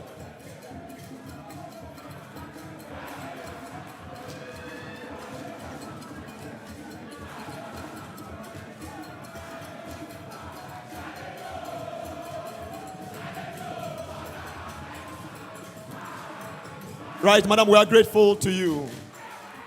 At this juncture, we will receive the Deputy Chief Executive of the Ghana National Gas Company, Engineer George Rekubrobe, to do as the honors with this presentation. And this batch of award goes to the consultants, our consultants. And so the first on the list is Engineer Portia Owusu Obin.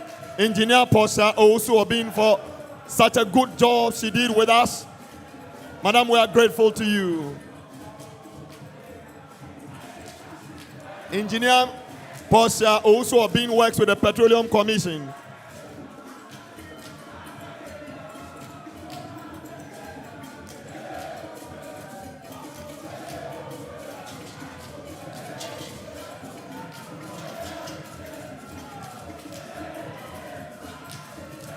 Our next award goes to Dr. Frank Boateng.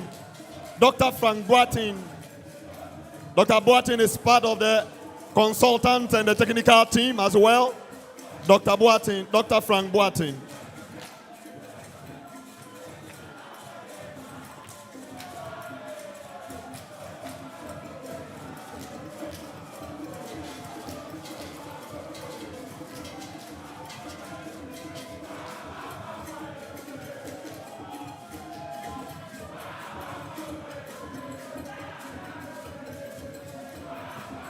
The next one goes to Dr. Emmanuel Ankude.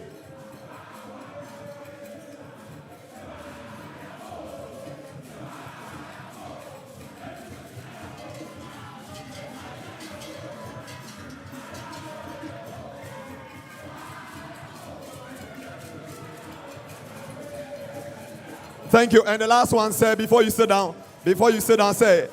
And this award goes to our quiz mistress, Engineer Mrs. Emanuela Kwao-Boateng. You can give it up for her. 5 years running in the seat. She's done some good job in the last 5 years. That next batch, we are grateful, sir. You can have your seat. The next batch of awards goes to the participating institutions. And so it goes to the coach of All Nations University, Dr. Charles Boachi, the coach of All Nations University. And it will be presented by DO1 Godwin Mensah Seidu. DO1 Godwin Mensah Seidu from the Ghana National Fire Service.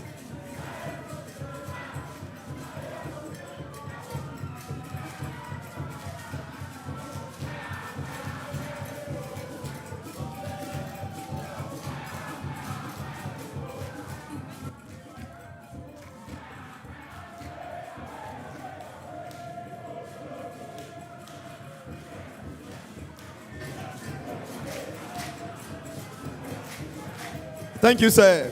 We are grateful to you. The next batch of awards will be presented by our board member, Mr. Stephen Naina. Mr. Stephen Naina will present this set of awards to us. And it goes to Tamale Technical University, starting from the coach, Dr. James Kwesi. Dr. James is the coach for Tamale Technical University. He will be.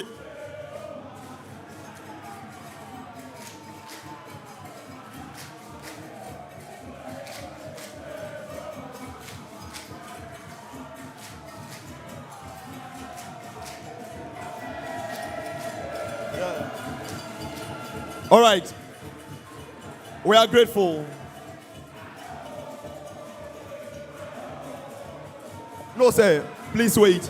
The next award goes to Ajay Gregory from the, Abdul Majid Idi from the Tamale Technical University. Abdul Majid Idi from the Tamale Technical University. Followed by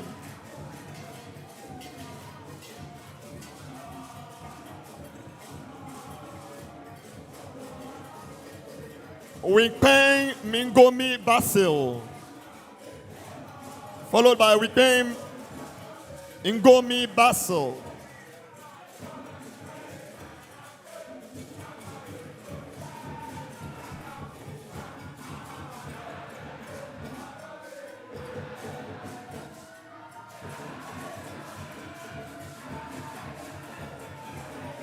And the next one goes to Yusuf Abdul Malik.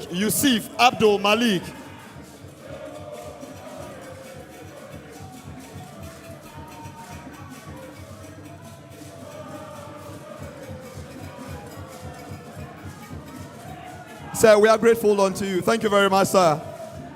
The next batch of awards, the CEO for Energy Media Group, the Executive Director, Engineer Henry Teno, will do at the honors. And this batch of awards goes to the University of Ghana, starting with the coach, Dr. Mrs. Na Afi Agra. Dr. Mrs. Na Afi Agra.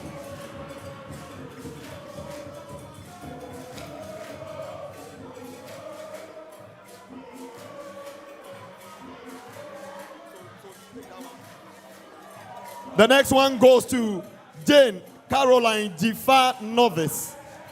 Jane Caroline Jifa Novice. While she comes, Winifred Akufo Ofori should be preparing.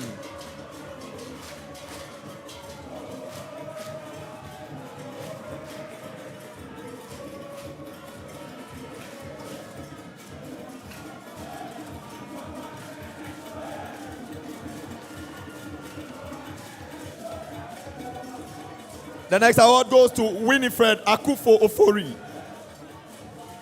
Winifred Akufo Ofori.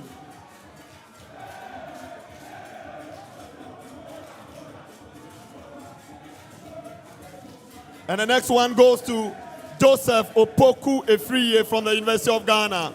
We are grateful to you.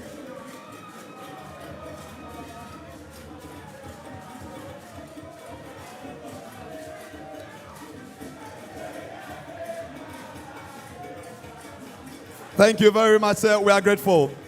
Our next batch of awards will be done by the board member, Madame Delphine Dogbega.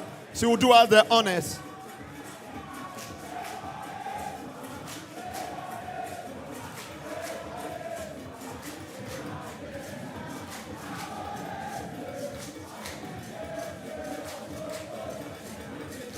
Thank you very much, Madam. So the first, and this award goes to Ho Technical University. The first on the list is Reverend Dr. S.T. Jokoto.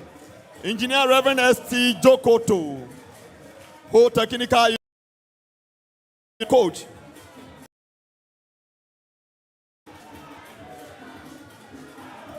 The next person that will be receiving this award is Anyibaku Augustine.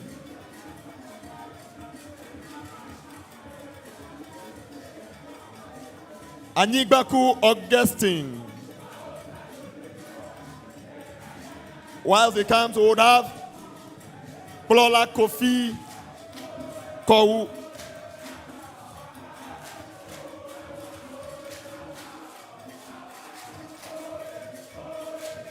Plola Kofi Kowu.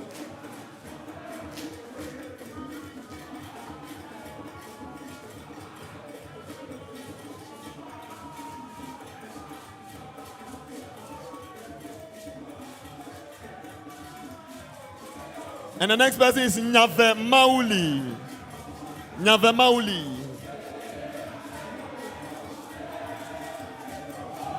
Madam will remain with us as she does that of the University of Energy and Natural Resources.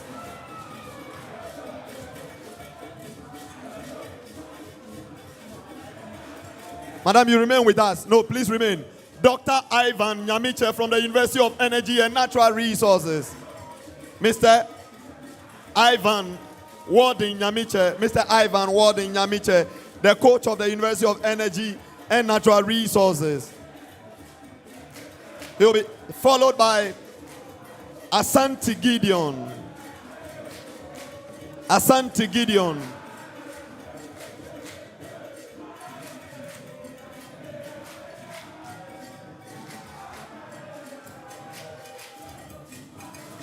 Gideon will be followed by Awefu Erica Wenia.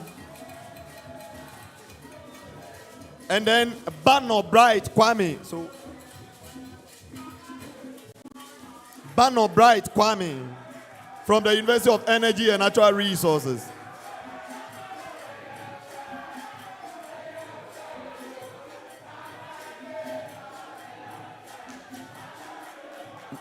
Madam, we are grateful to you.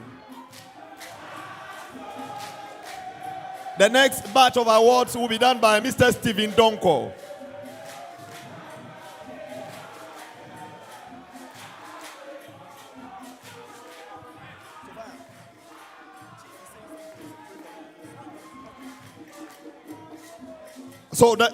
And this award is to the Ghana Communication Technology University. The first person on the list is Dr. Ruhiya Abubakar, who is a coach. Dr. Ruhiya Abubakar.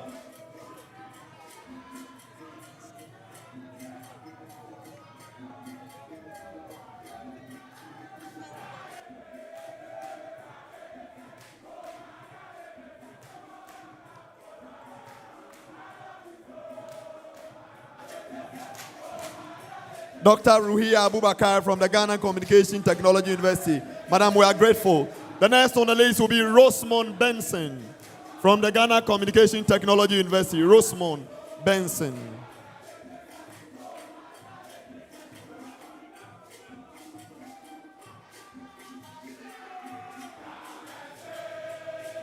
The next person will be Owusu Poku Eugene.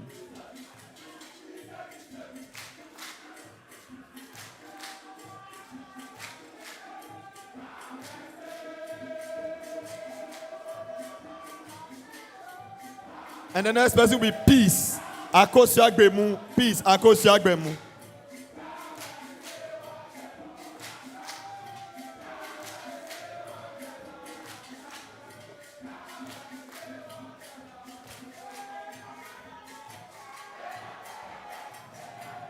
The representative from PIAC will do us the honors and do the next set of awards. Sir, we are grateful. A rep from PIAC will do us the honors and do the next set of awards.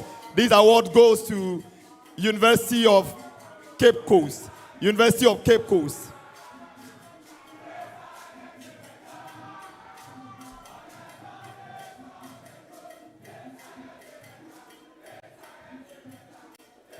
So, Professor Edward Kwekununu is the coach.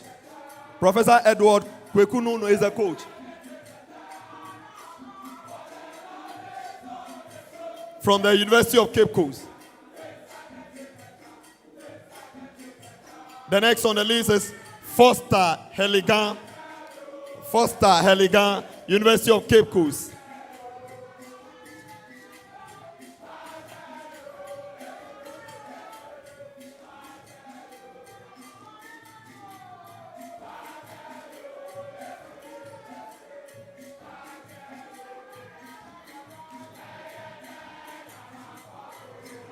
The next person is Obed Boatin.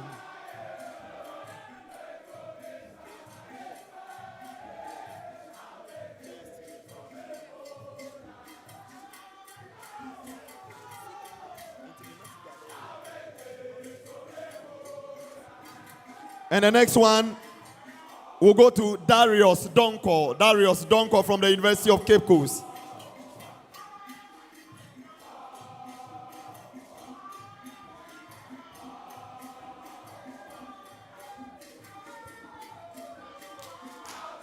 Madam, we are grateful to you. Thank you very much. Our representative from SIGA will do us the honors and do the next presentation to the Kumasi Technical University. Kumasi Technical University. And the first on the list is Engineer James Dame, who is the coach. Engineer James Dame is the coach.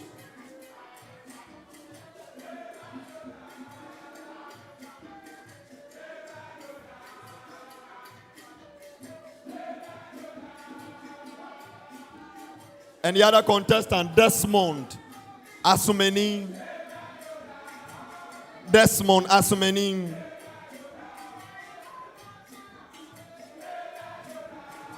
The next person will be Michael Asamoah Afrani.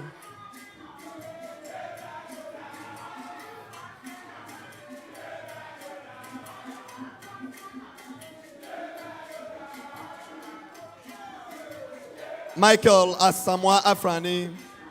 And the next person will be Obed Mensah Esiedu from the Kumasi Technical University.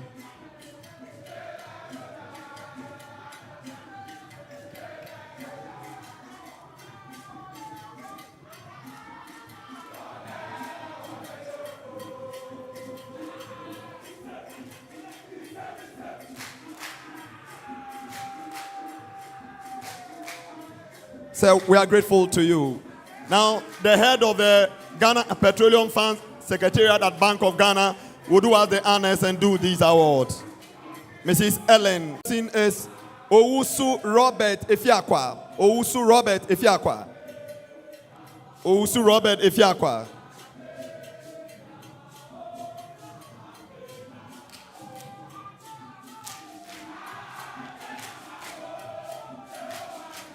And the next person on the list is Okainyan St. Julius. Okainyan St. Julius.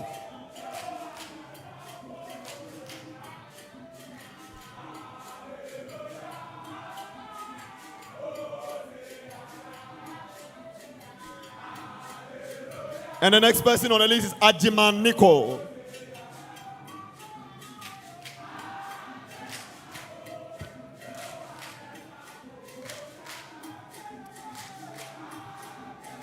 We would have Madam Genevieve Saki, Managing Director, Ghana Cylinder Manufacturing Company. Do us this on it. Madam Jemfra, we are grateful to you. Madam Genevieve Saki, Managing Director, Ghana Cylinder Manufacturing Company. And the next set of award goes to University of Mines and Technology. University of Mines and Technology. University of Mines and Technology. Dr. Richard Amorin. Dr. Richard Amorin.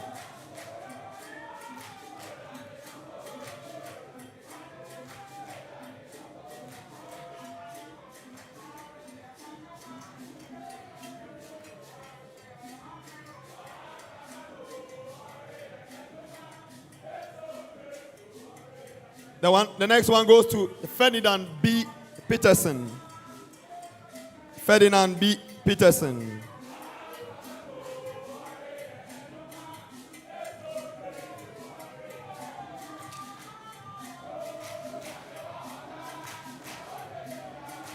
The next award goes to Kenneth N. Ortin.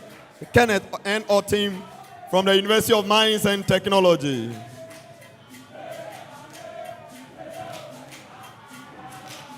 Kenneth N. Ortin.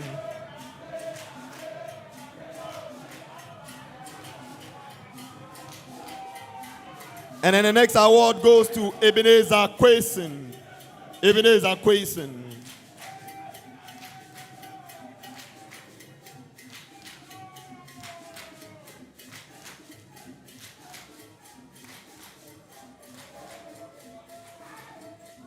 Madam, you hold on for us and do the next set of awards. Regional Maritime University. Dr. Felix Ofei is the coach. Dr. Felix Ofei.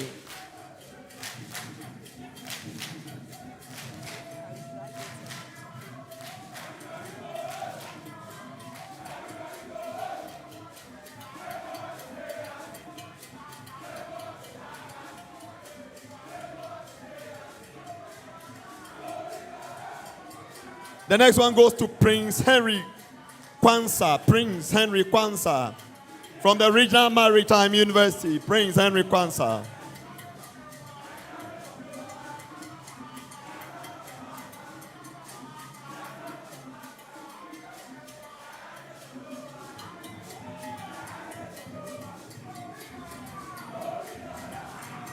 The next will go to Chenny Jalu. Chenny Jalu. Regional Maritime University. Chenny Jalu.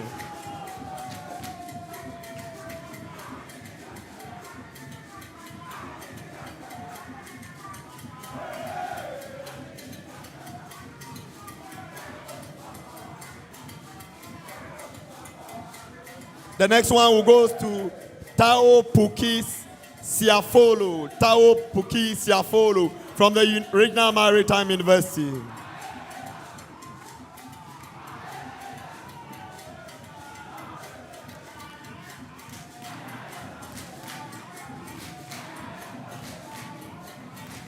Madam, we are grateful to you. Thank you very much, Madam, for joining us here. I think the next set of award, we would go to Mr. Stephen Amina to do that as that honors. Mr. Stephen Amina, Takoradi Technical University. And the first on the list is Dr. Justice John Owusu. Dr. Justice John Owusu, who is the coach of Takoradi Technical University.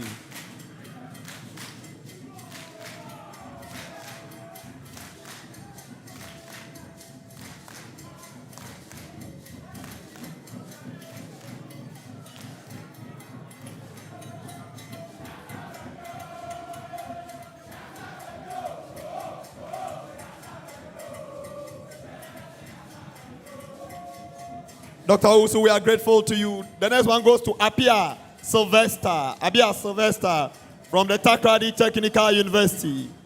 Apia Sylvester. Blay Emmanuel should prepare. Blay Emmanuel should prepare. Apia Sylvester from the Takoradi Technical University.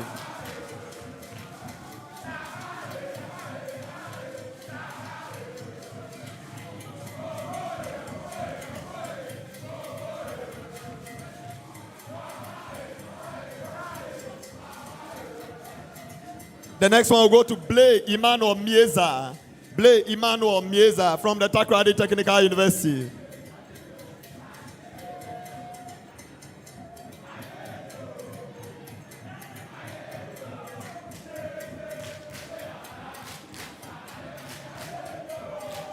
And the next award goes to Afo Nana Kwesi Nsonwa.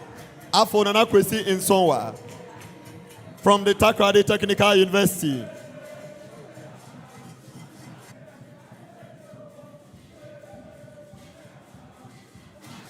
Say, we are grateful to you, Mr. Stephen Amina from the Bank of Ghana. We are grateful to you.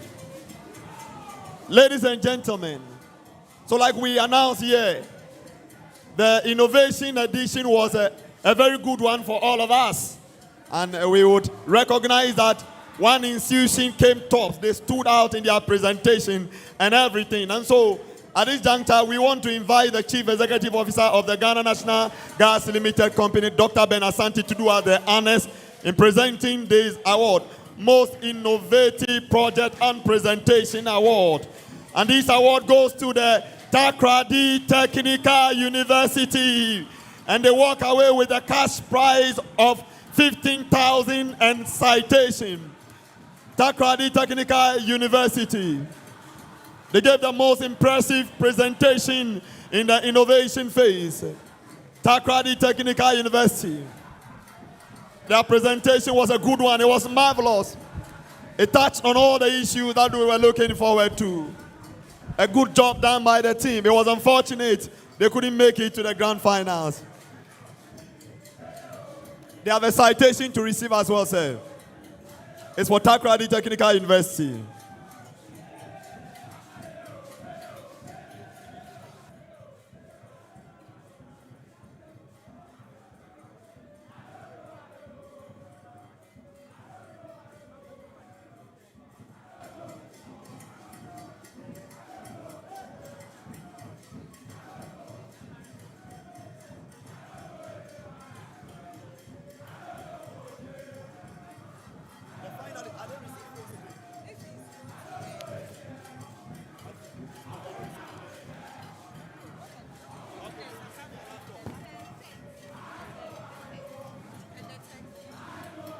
All right, sir, we are grateful to you. Thank you very much, sir.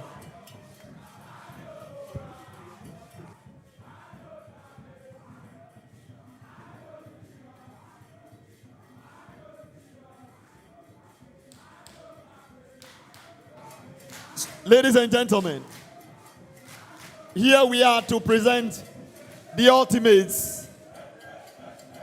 And so the next set of awards will be presented by the Minister for Public Enterprises. The Minister for Public Enterprises, Honorable Kujo. And the first one will go to the second runners-up. The second runners-up walks away with laptop for each of the contestants, a citation, a cash prize of 20,000 Ghana cedis, and Ghana Gas branded souvenirs. Second prize, second runners-up. And this goes to the University of Cape Coast. University of Cape Coast. So the coach and the other contestants join them. Each of them walks away with a laptop. They walk away with branded souvenirs from Ghana Gas, citation, and they have a cash prize of 20,000 Ghana cedis. The University of Cape Coast.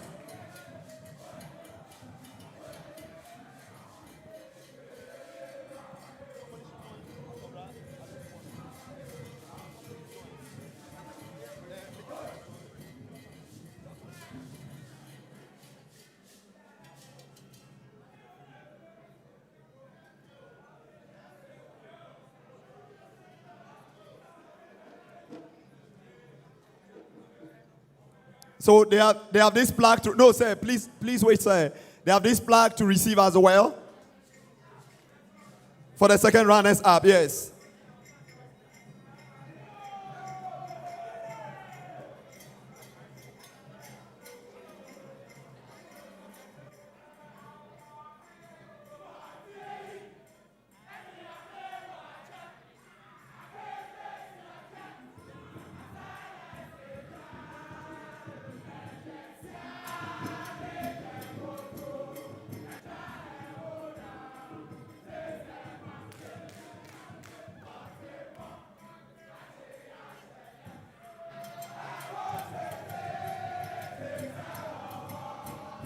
And then each of them walks away with a laptop. No, sir. Each of them walks away with a laptop. Each of the contestants walks away with a laptop. Each of the contestants walk away with a laptop.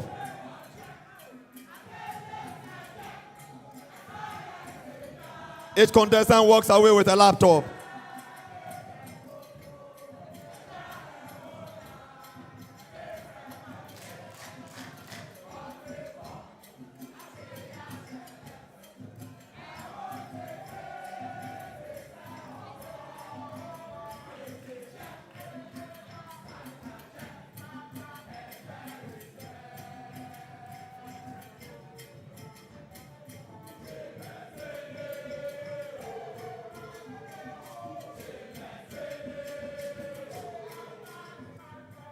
Who do as the honors and present the first runners up as well. The first runners up who are our 3 times champion, the University of Mines and Technology. And the first runners up walks away with a laptop each for each of the contestants, citation and a cash prize of 30,000 Ghana cedis and Ghana Gas branded souvenirs.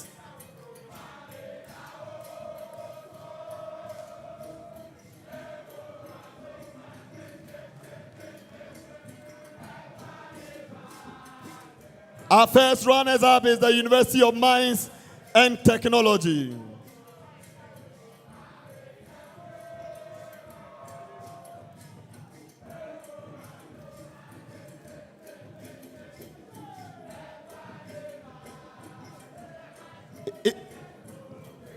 And then they walk away with a plaque as well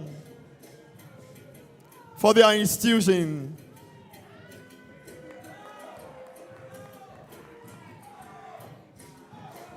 Our first runners up for the 5th edition of the Gas Challenge is the University of Mines and Technology. The contestants and their coach walks away with 30,000 Ghana cedis, laptops for each of the contestants, and the Ghana Gas branded souvenirs.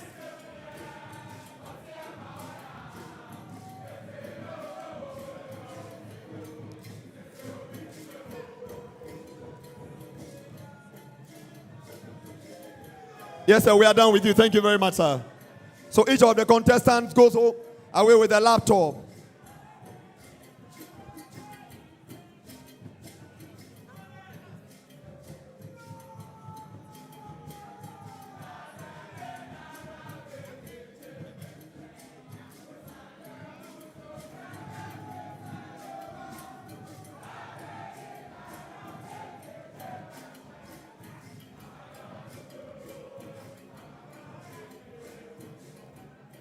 They walk away with 30,000 cedis.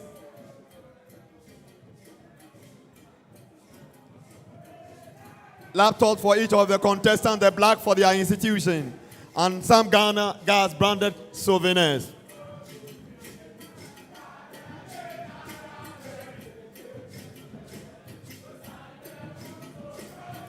He said, now you would remain. We would invite the Deputy Minister of Education to join.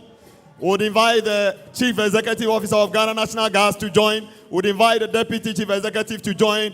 We would invite Mr. Stephen Nanyina to join. We would invite Madam Genevieve and then the Chairperson of the Gas Challenge Planning Committee to join. And then we are going to present the ultimate awards. The ultimate awards. The ultimate awards. And this award goes to the contestants. It goes to the contestants, please. Take the contestants and their coaches. The contestants. And that goes to Our winner for the 5th edition of the Gas Challenge. The winner walks away with laptop for each of the contestants, citation for their school, Ghana Gas branded souvenirs, and a cash prize of 50,000 Ghana cedis. 50,000, and it goes to the Kwame Nkrumah University of Science and Technology. Ladies and gentlemen, they came, they saw, and they conquered.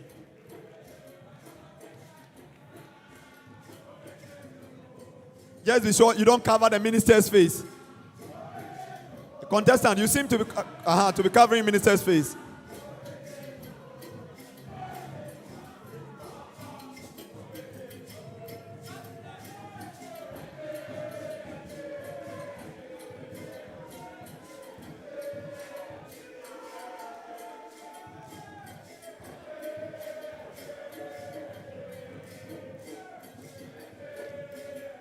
Whilst we take our photograph, I just want to remind you that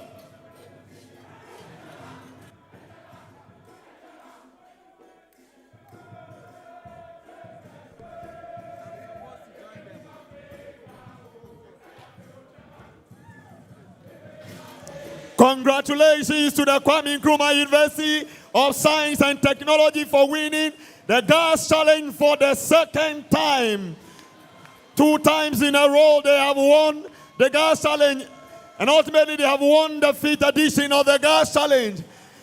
It's a great day to be part of the celebration at KNUST. Just to announce that the institution itself gets 250,000 to refurbish a science lab or an engineering lab of their choice. Congratulations to the Kwame Nkrumah University of Science and Technology. What a great day it has been to you. What a great day it has been in your lives.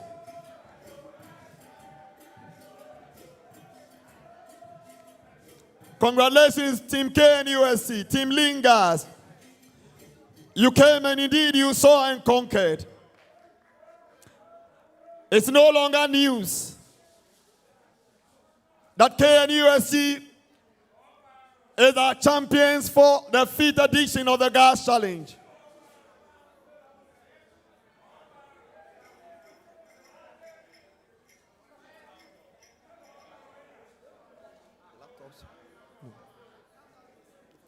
Each student walks away with a laptop as well.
Says we are grateful to you. We are grateful to you, Minister. We are grateful to you, Deputy Minister, Board Member, Madam Managing Director, Deputy Chief Executive, and Chief Executive Officer of Ghana National Gas Company. Ladies and gentlemen, at this juncture, this is where we will draw our curtains on the Gas Challenge. And we want to say a very big thank you to each and every one of you from our senior high schools through to the 12 universities that participated in the Gas Challenge. It has been from here, the College of Physicians and Surgeons Auditorium in Accra, and the Kwame Nkrumah University of Science and Technology has been crowned the champions of the 5th edition of the Gas Challenge. Right here from me, Harrison Seth Ayim, who has been your MC, want to say a goodbye and Aligasta. Welcome to the 5th anniversary of the Gas Challenge, where the brightest minds from Ghana's top universities come together to innovate, compete, and showcase their expertise in natural gas engineering.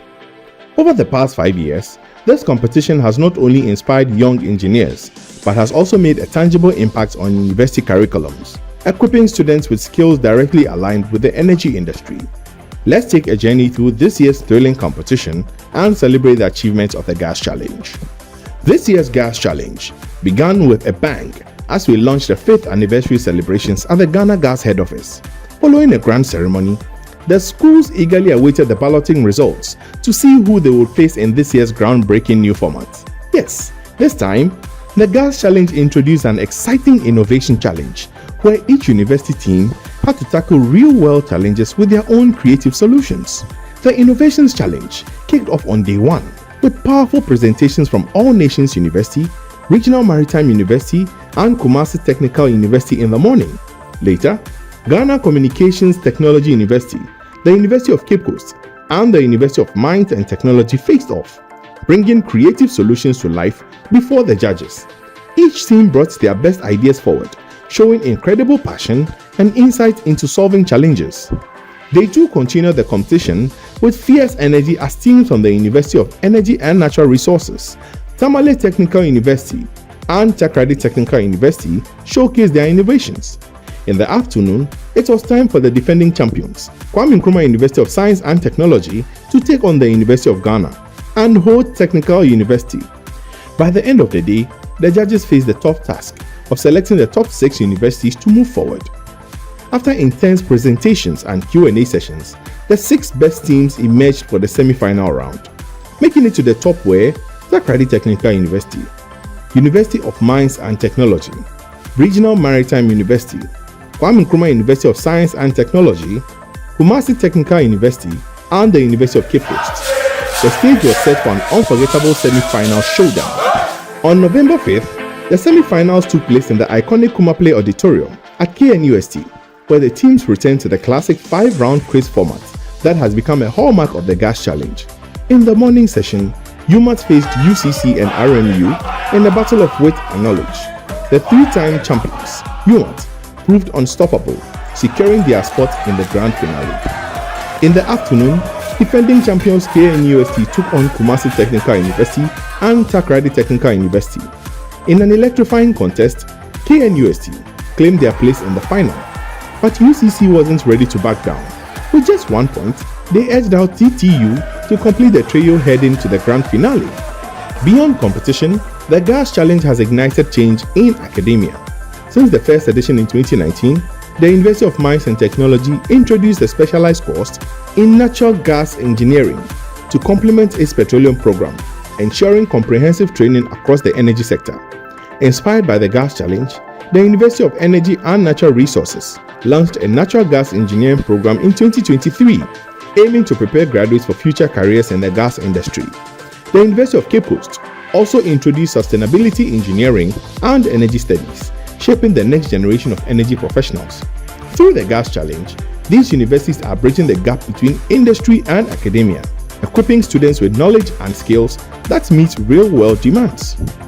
Now, all eyes turn to the grand finale on November 14th. The defending champions, KNUST, will face off against 3-time winners UMAT and first-time finalists UCC, who will emerge as the 5th anniversary champions. As we celebrate 5 years of the Gas Challenge, we are reminded of the immense potential within Ghana's future engineers. They bring innovation, passion, and a vision for sustainable energy future. This is more than just a competition. It's a movement where knowledge is power and gas is power.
to be a part of this platform. You know, it brings intellectual discourse. You see critical thinking demonstrated, innovation also demonstrated. It is a platform where the academia and the industry talk together to be able to identify critical problems, very complex industrial problems for research and for practical solutions. And so we're excited at adaptations and innovations that have gone with the GAS Challenge from the first edition to this 5th edition. Indeed, the future of this country is very bright. The GAS Challenge is a clear demonstration of how this country has embraced STEM education right from foundational levels to tertiary institutions. The STEM emphasis is catching up. We are moving away from rote memorization to critical thinking, to problem solving, to creativity, to collaboration and communication. And that is exactly the kind of teamwork that we have demonstrated here. So when you see the brilliance demonstrated by all the teams, even including the team that could not make it to the finals, it goes to show that we are going forward.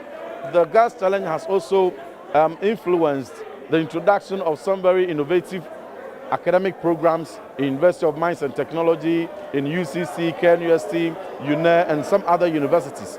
And so we are excited about this platform. It also has a way of bringing excitement around the oil and gas sector. It's a very technical sector, but with this competition, the excitement and the euphoria goes home, and then it's brought to the doorsteps of society. Complex terms and concepts in oil and gas sector is broken down in very fun terms for all to appreciate. So we say, are you cool to Ghana Gas on the 5th edition of the Gas Challenge? And we want to congratulate all the schools that participated.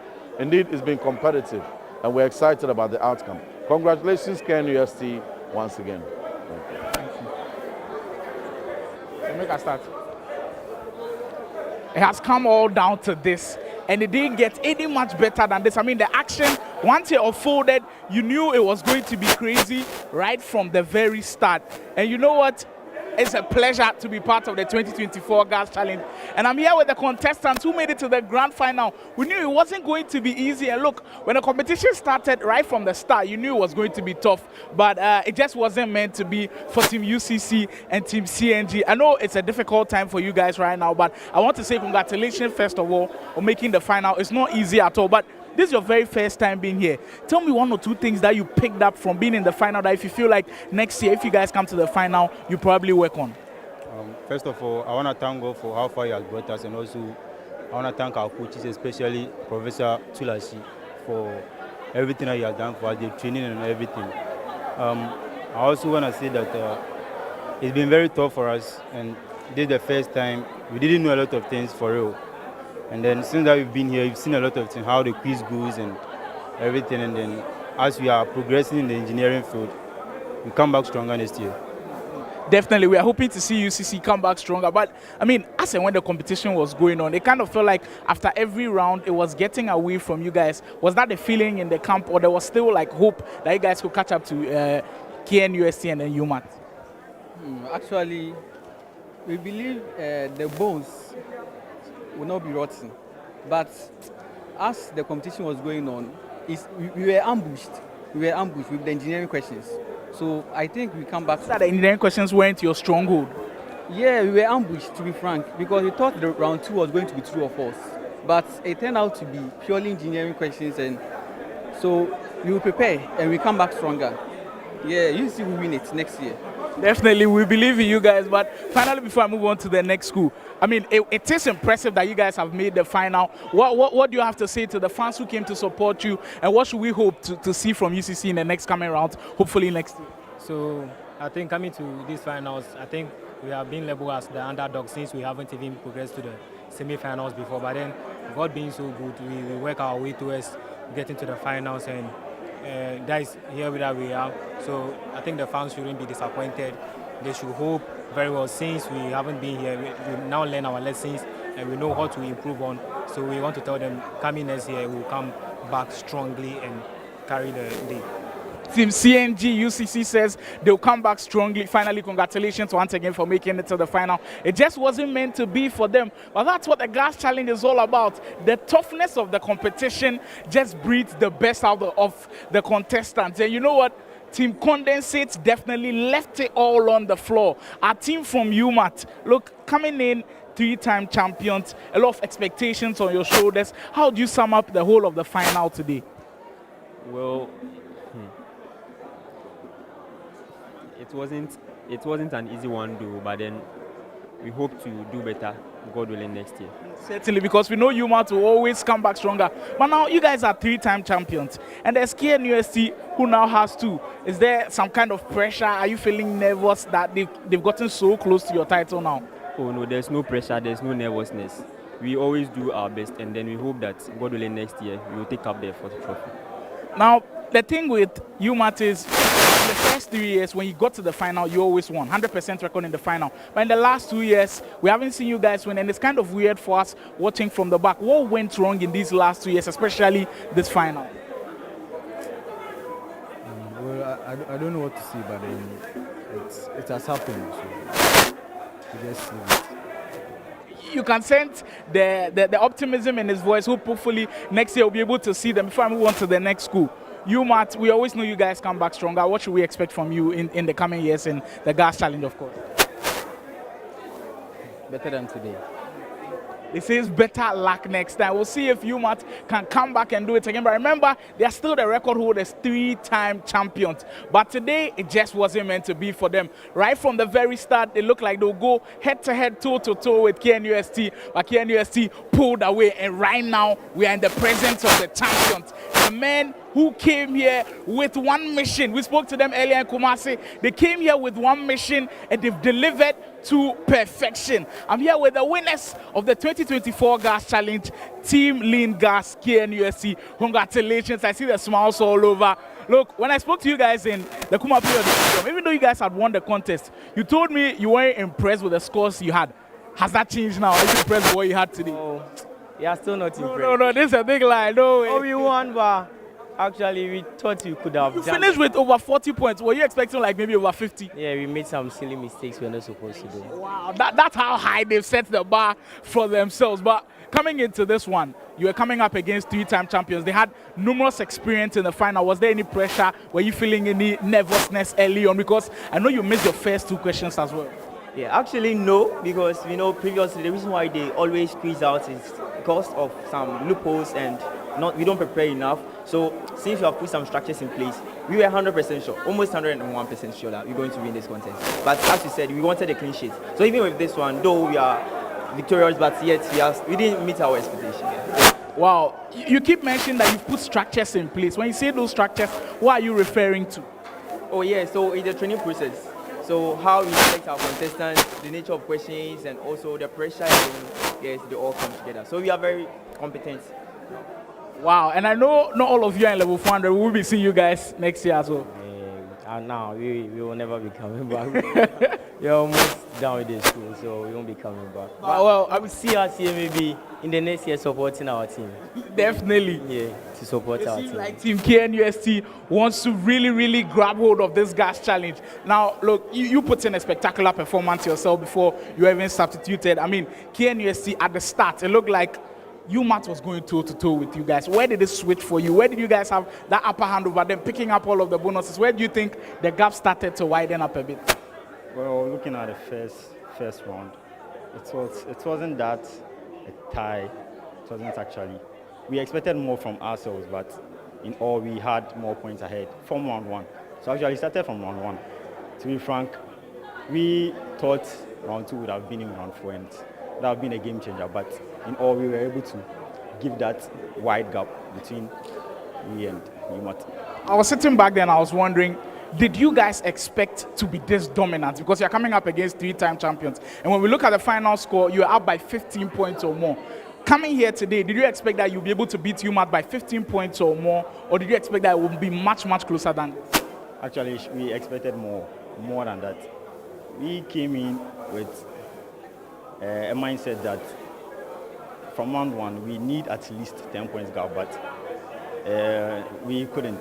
But wait, we're really looking at the next rounds that came in. We were able to do that. So actually, we came in with the idea that we wanted a much higher gap between the two schools. That is what champions do. They set the bar high for themselves. They make sure that they reach those targets. Congratulations once again. You guys have put in serious work delivering the trophy for KNUST. I mean, what a performance that was. Right from round one, KNUST looked like a team that wasn't going to be knocked off their pitch. Remember, coming in as defending champions, had a lot of pressure, had a lot of support as well from the Jama boys. But you know what? They came here and they delivered. This was the 2024 Gas Challenge final where the creme de la creme, the best of the best, went at each other and they delivered with a spectacular performance. This one, with no doubt, will stick in our memories as one of the best gas challenges so far. With everything happening in the innovation stages, it was brilliant throughout, and it was a pleasure to witness it all. Finally, congratulations once again to Team KNUST, your two-time champions. They are slowly gathering pace to possibly equal UMAT tally as champions, and it's been perfect so far. What a year it has been. 5 years running. 5 years of brilliance, 5 years of excellence, 5 years of total competition from all of these schools. We'll see you next year.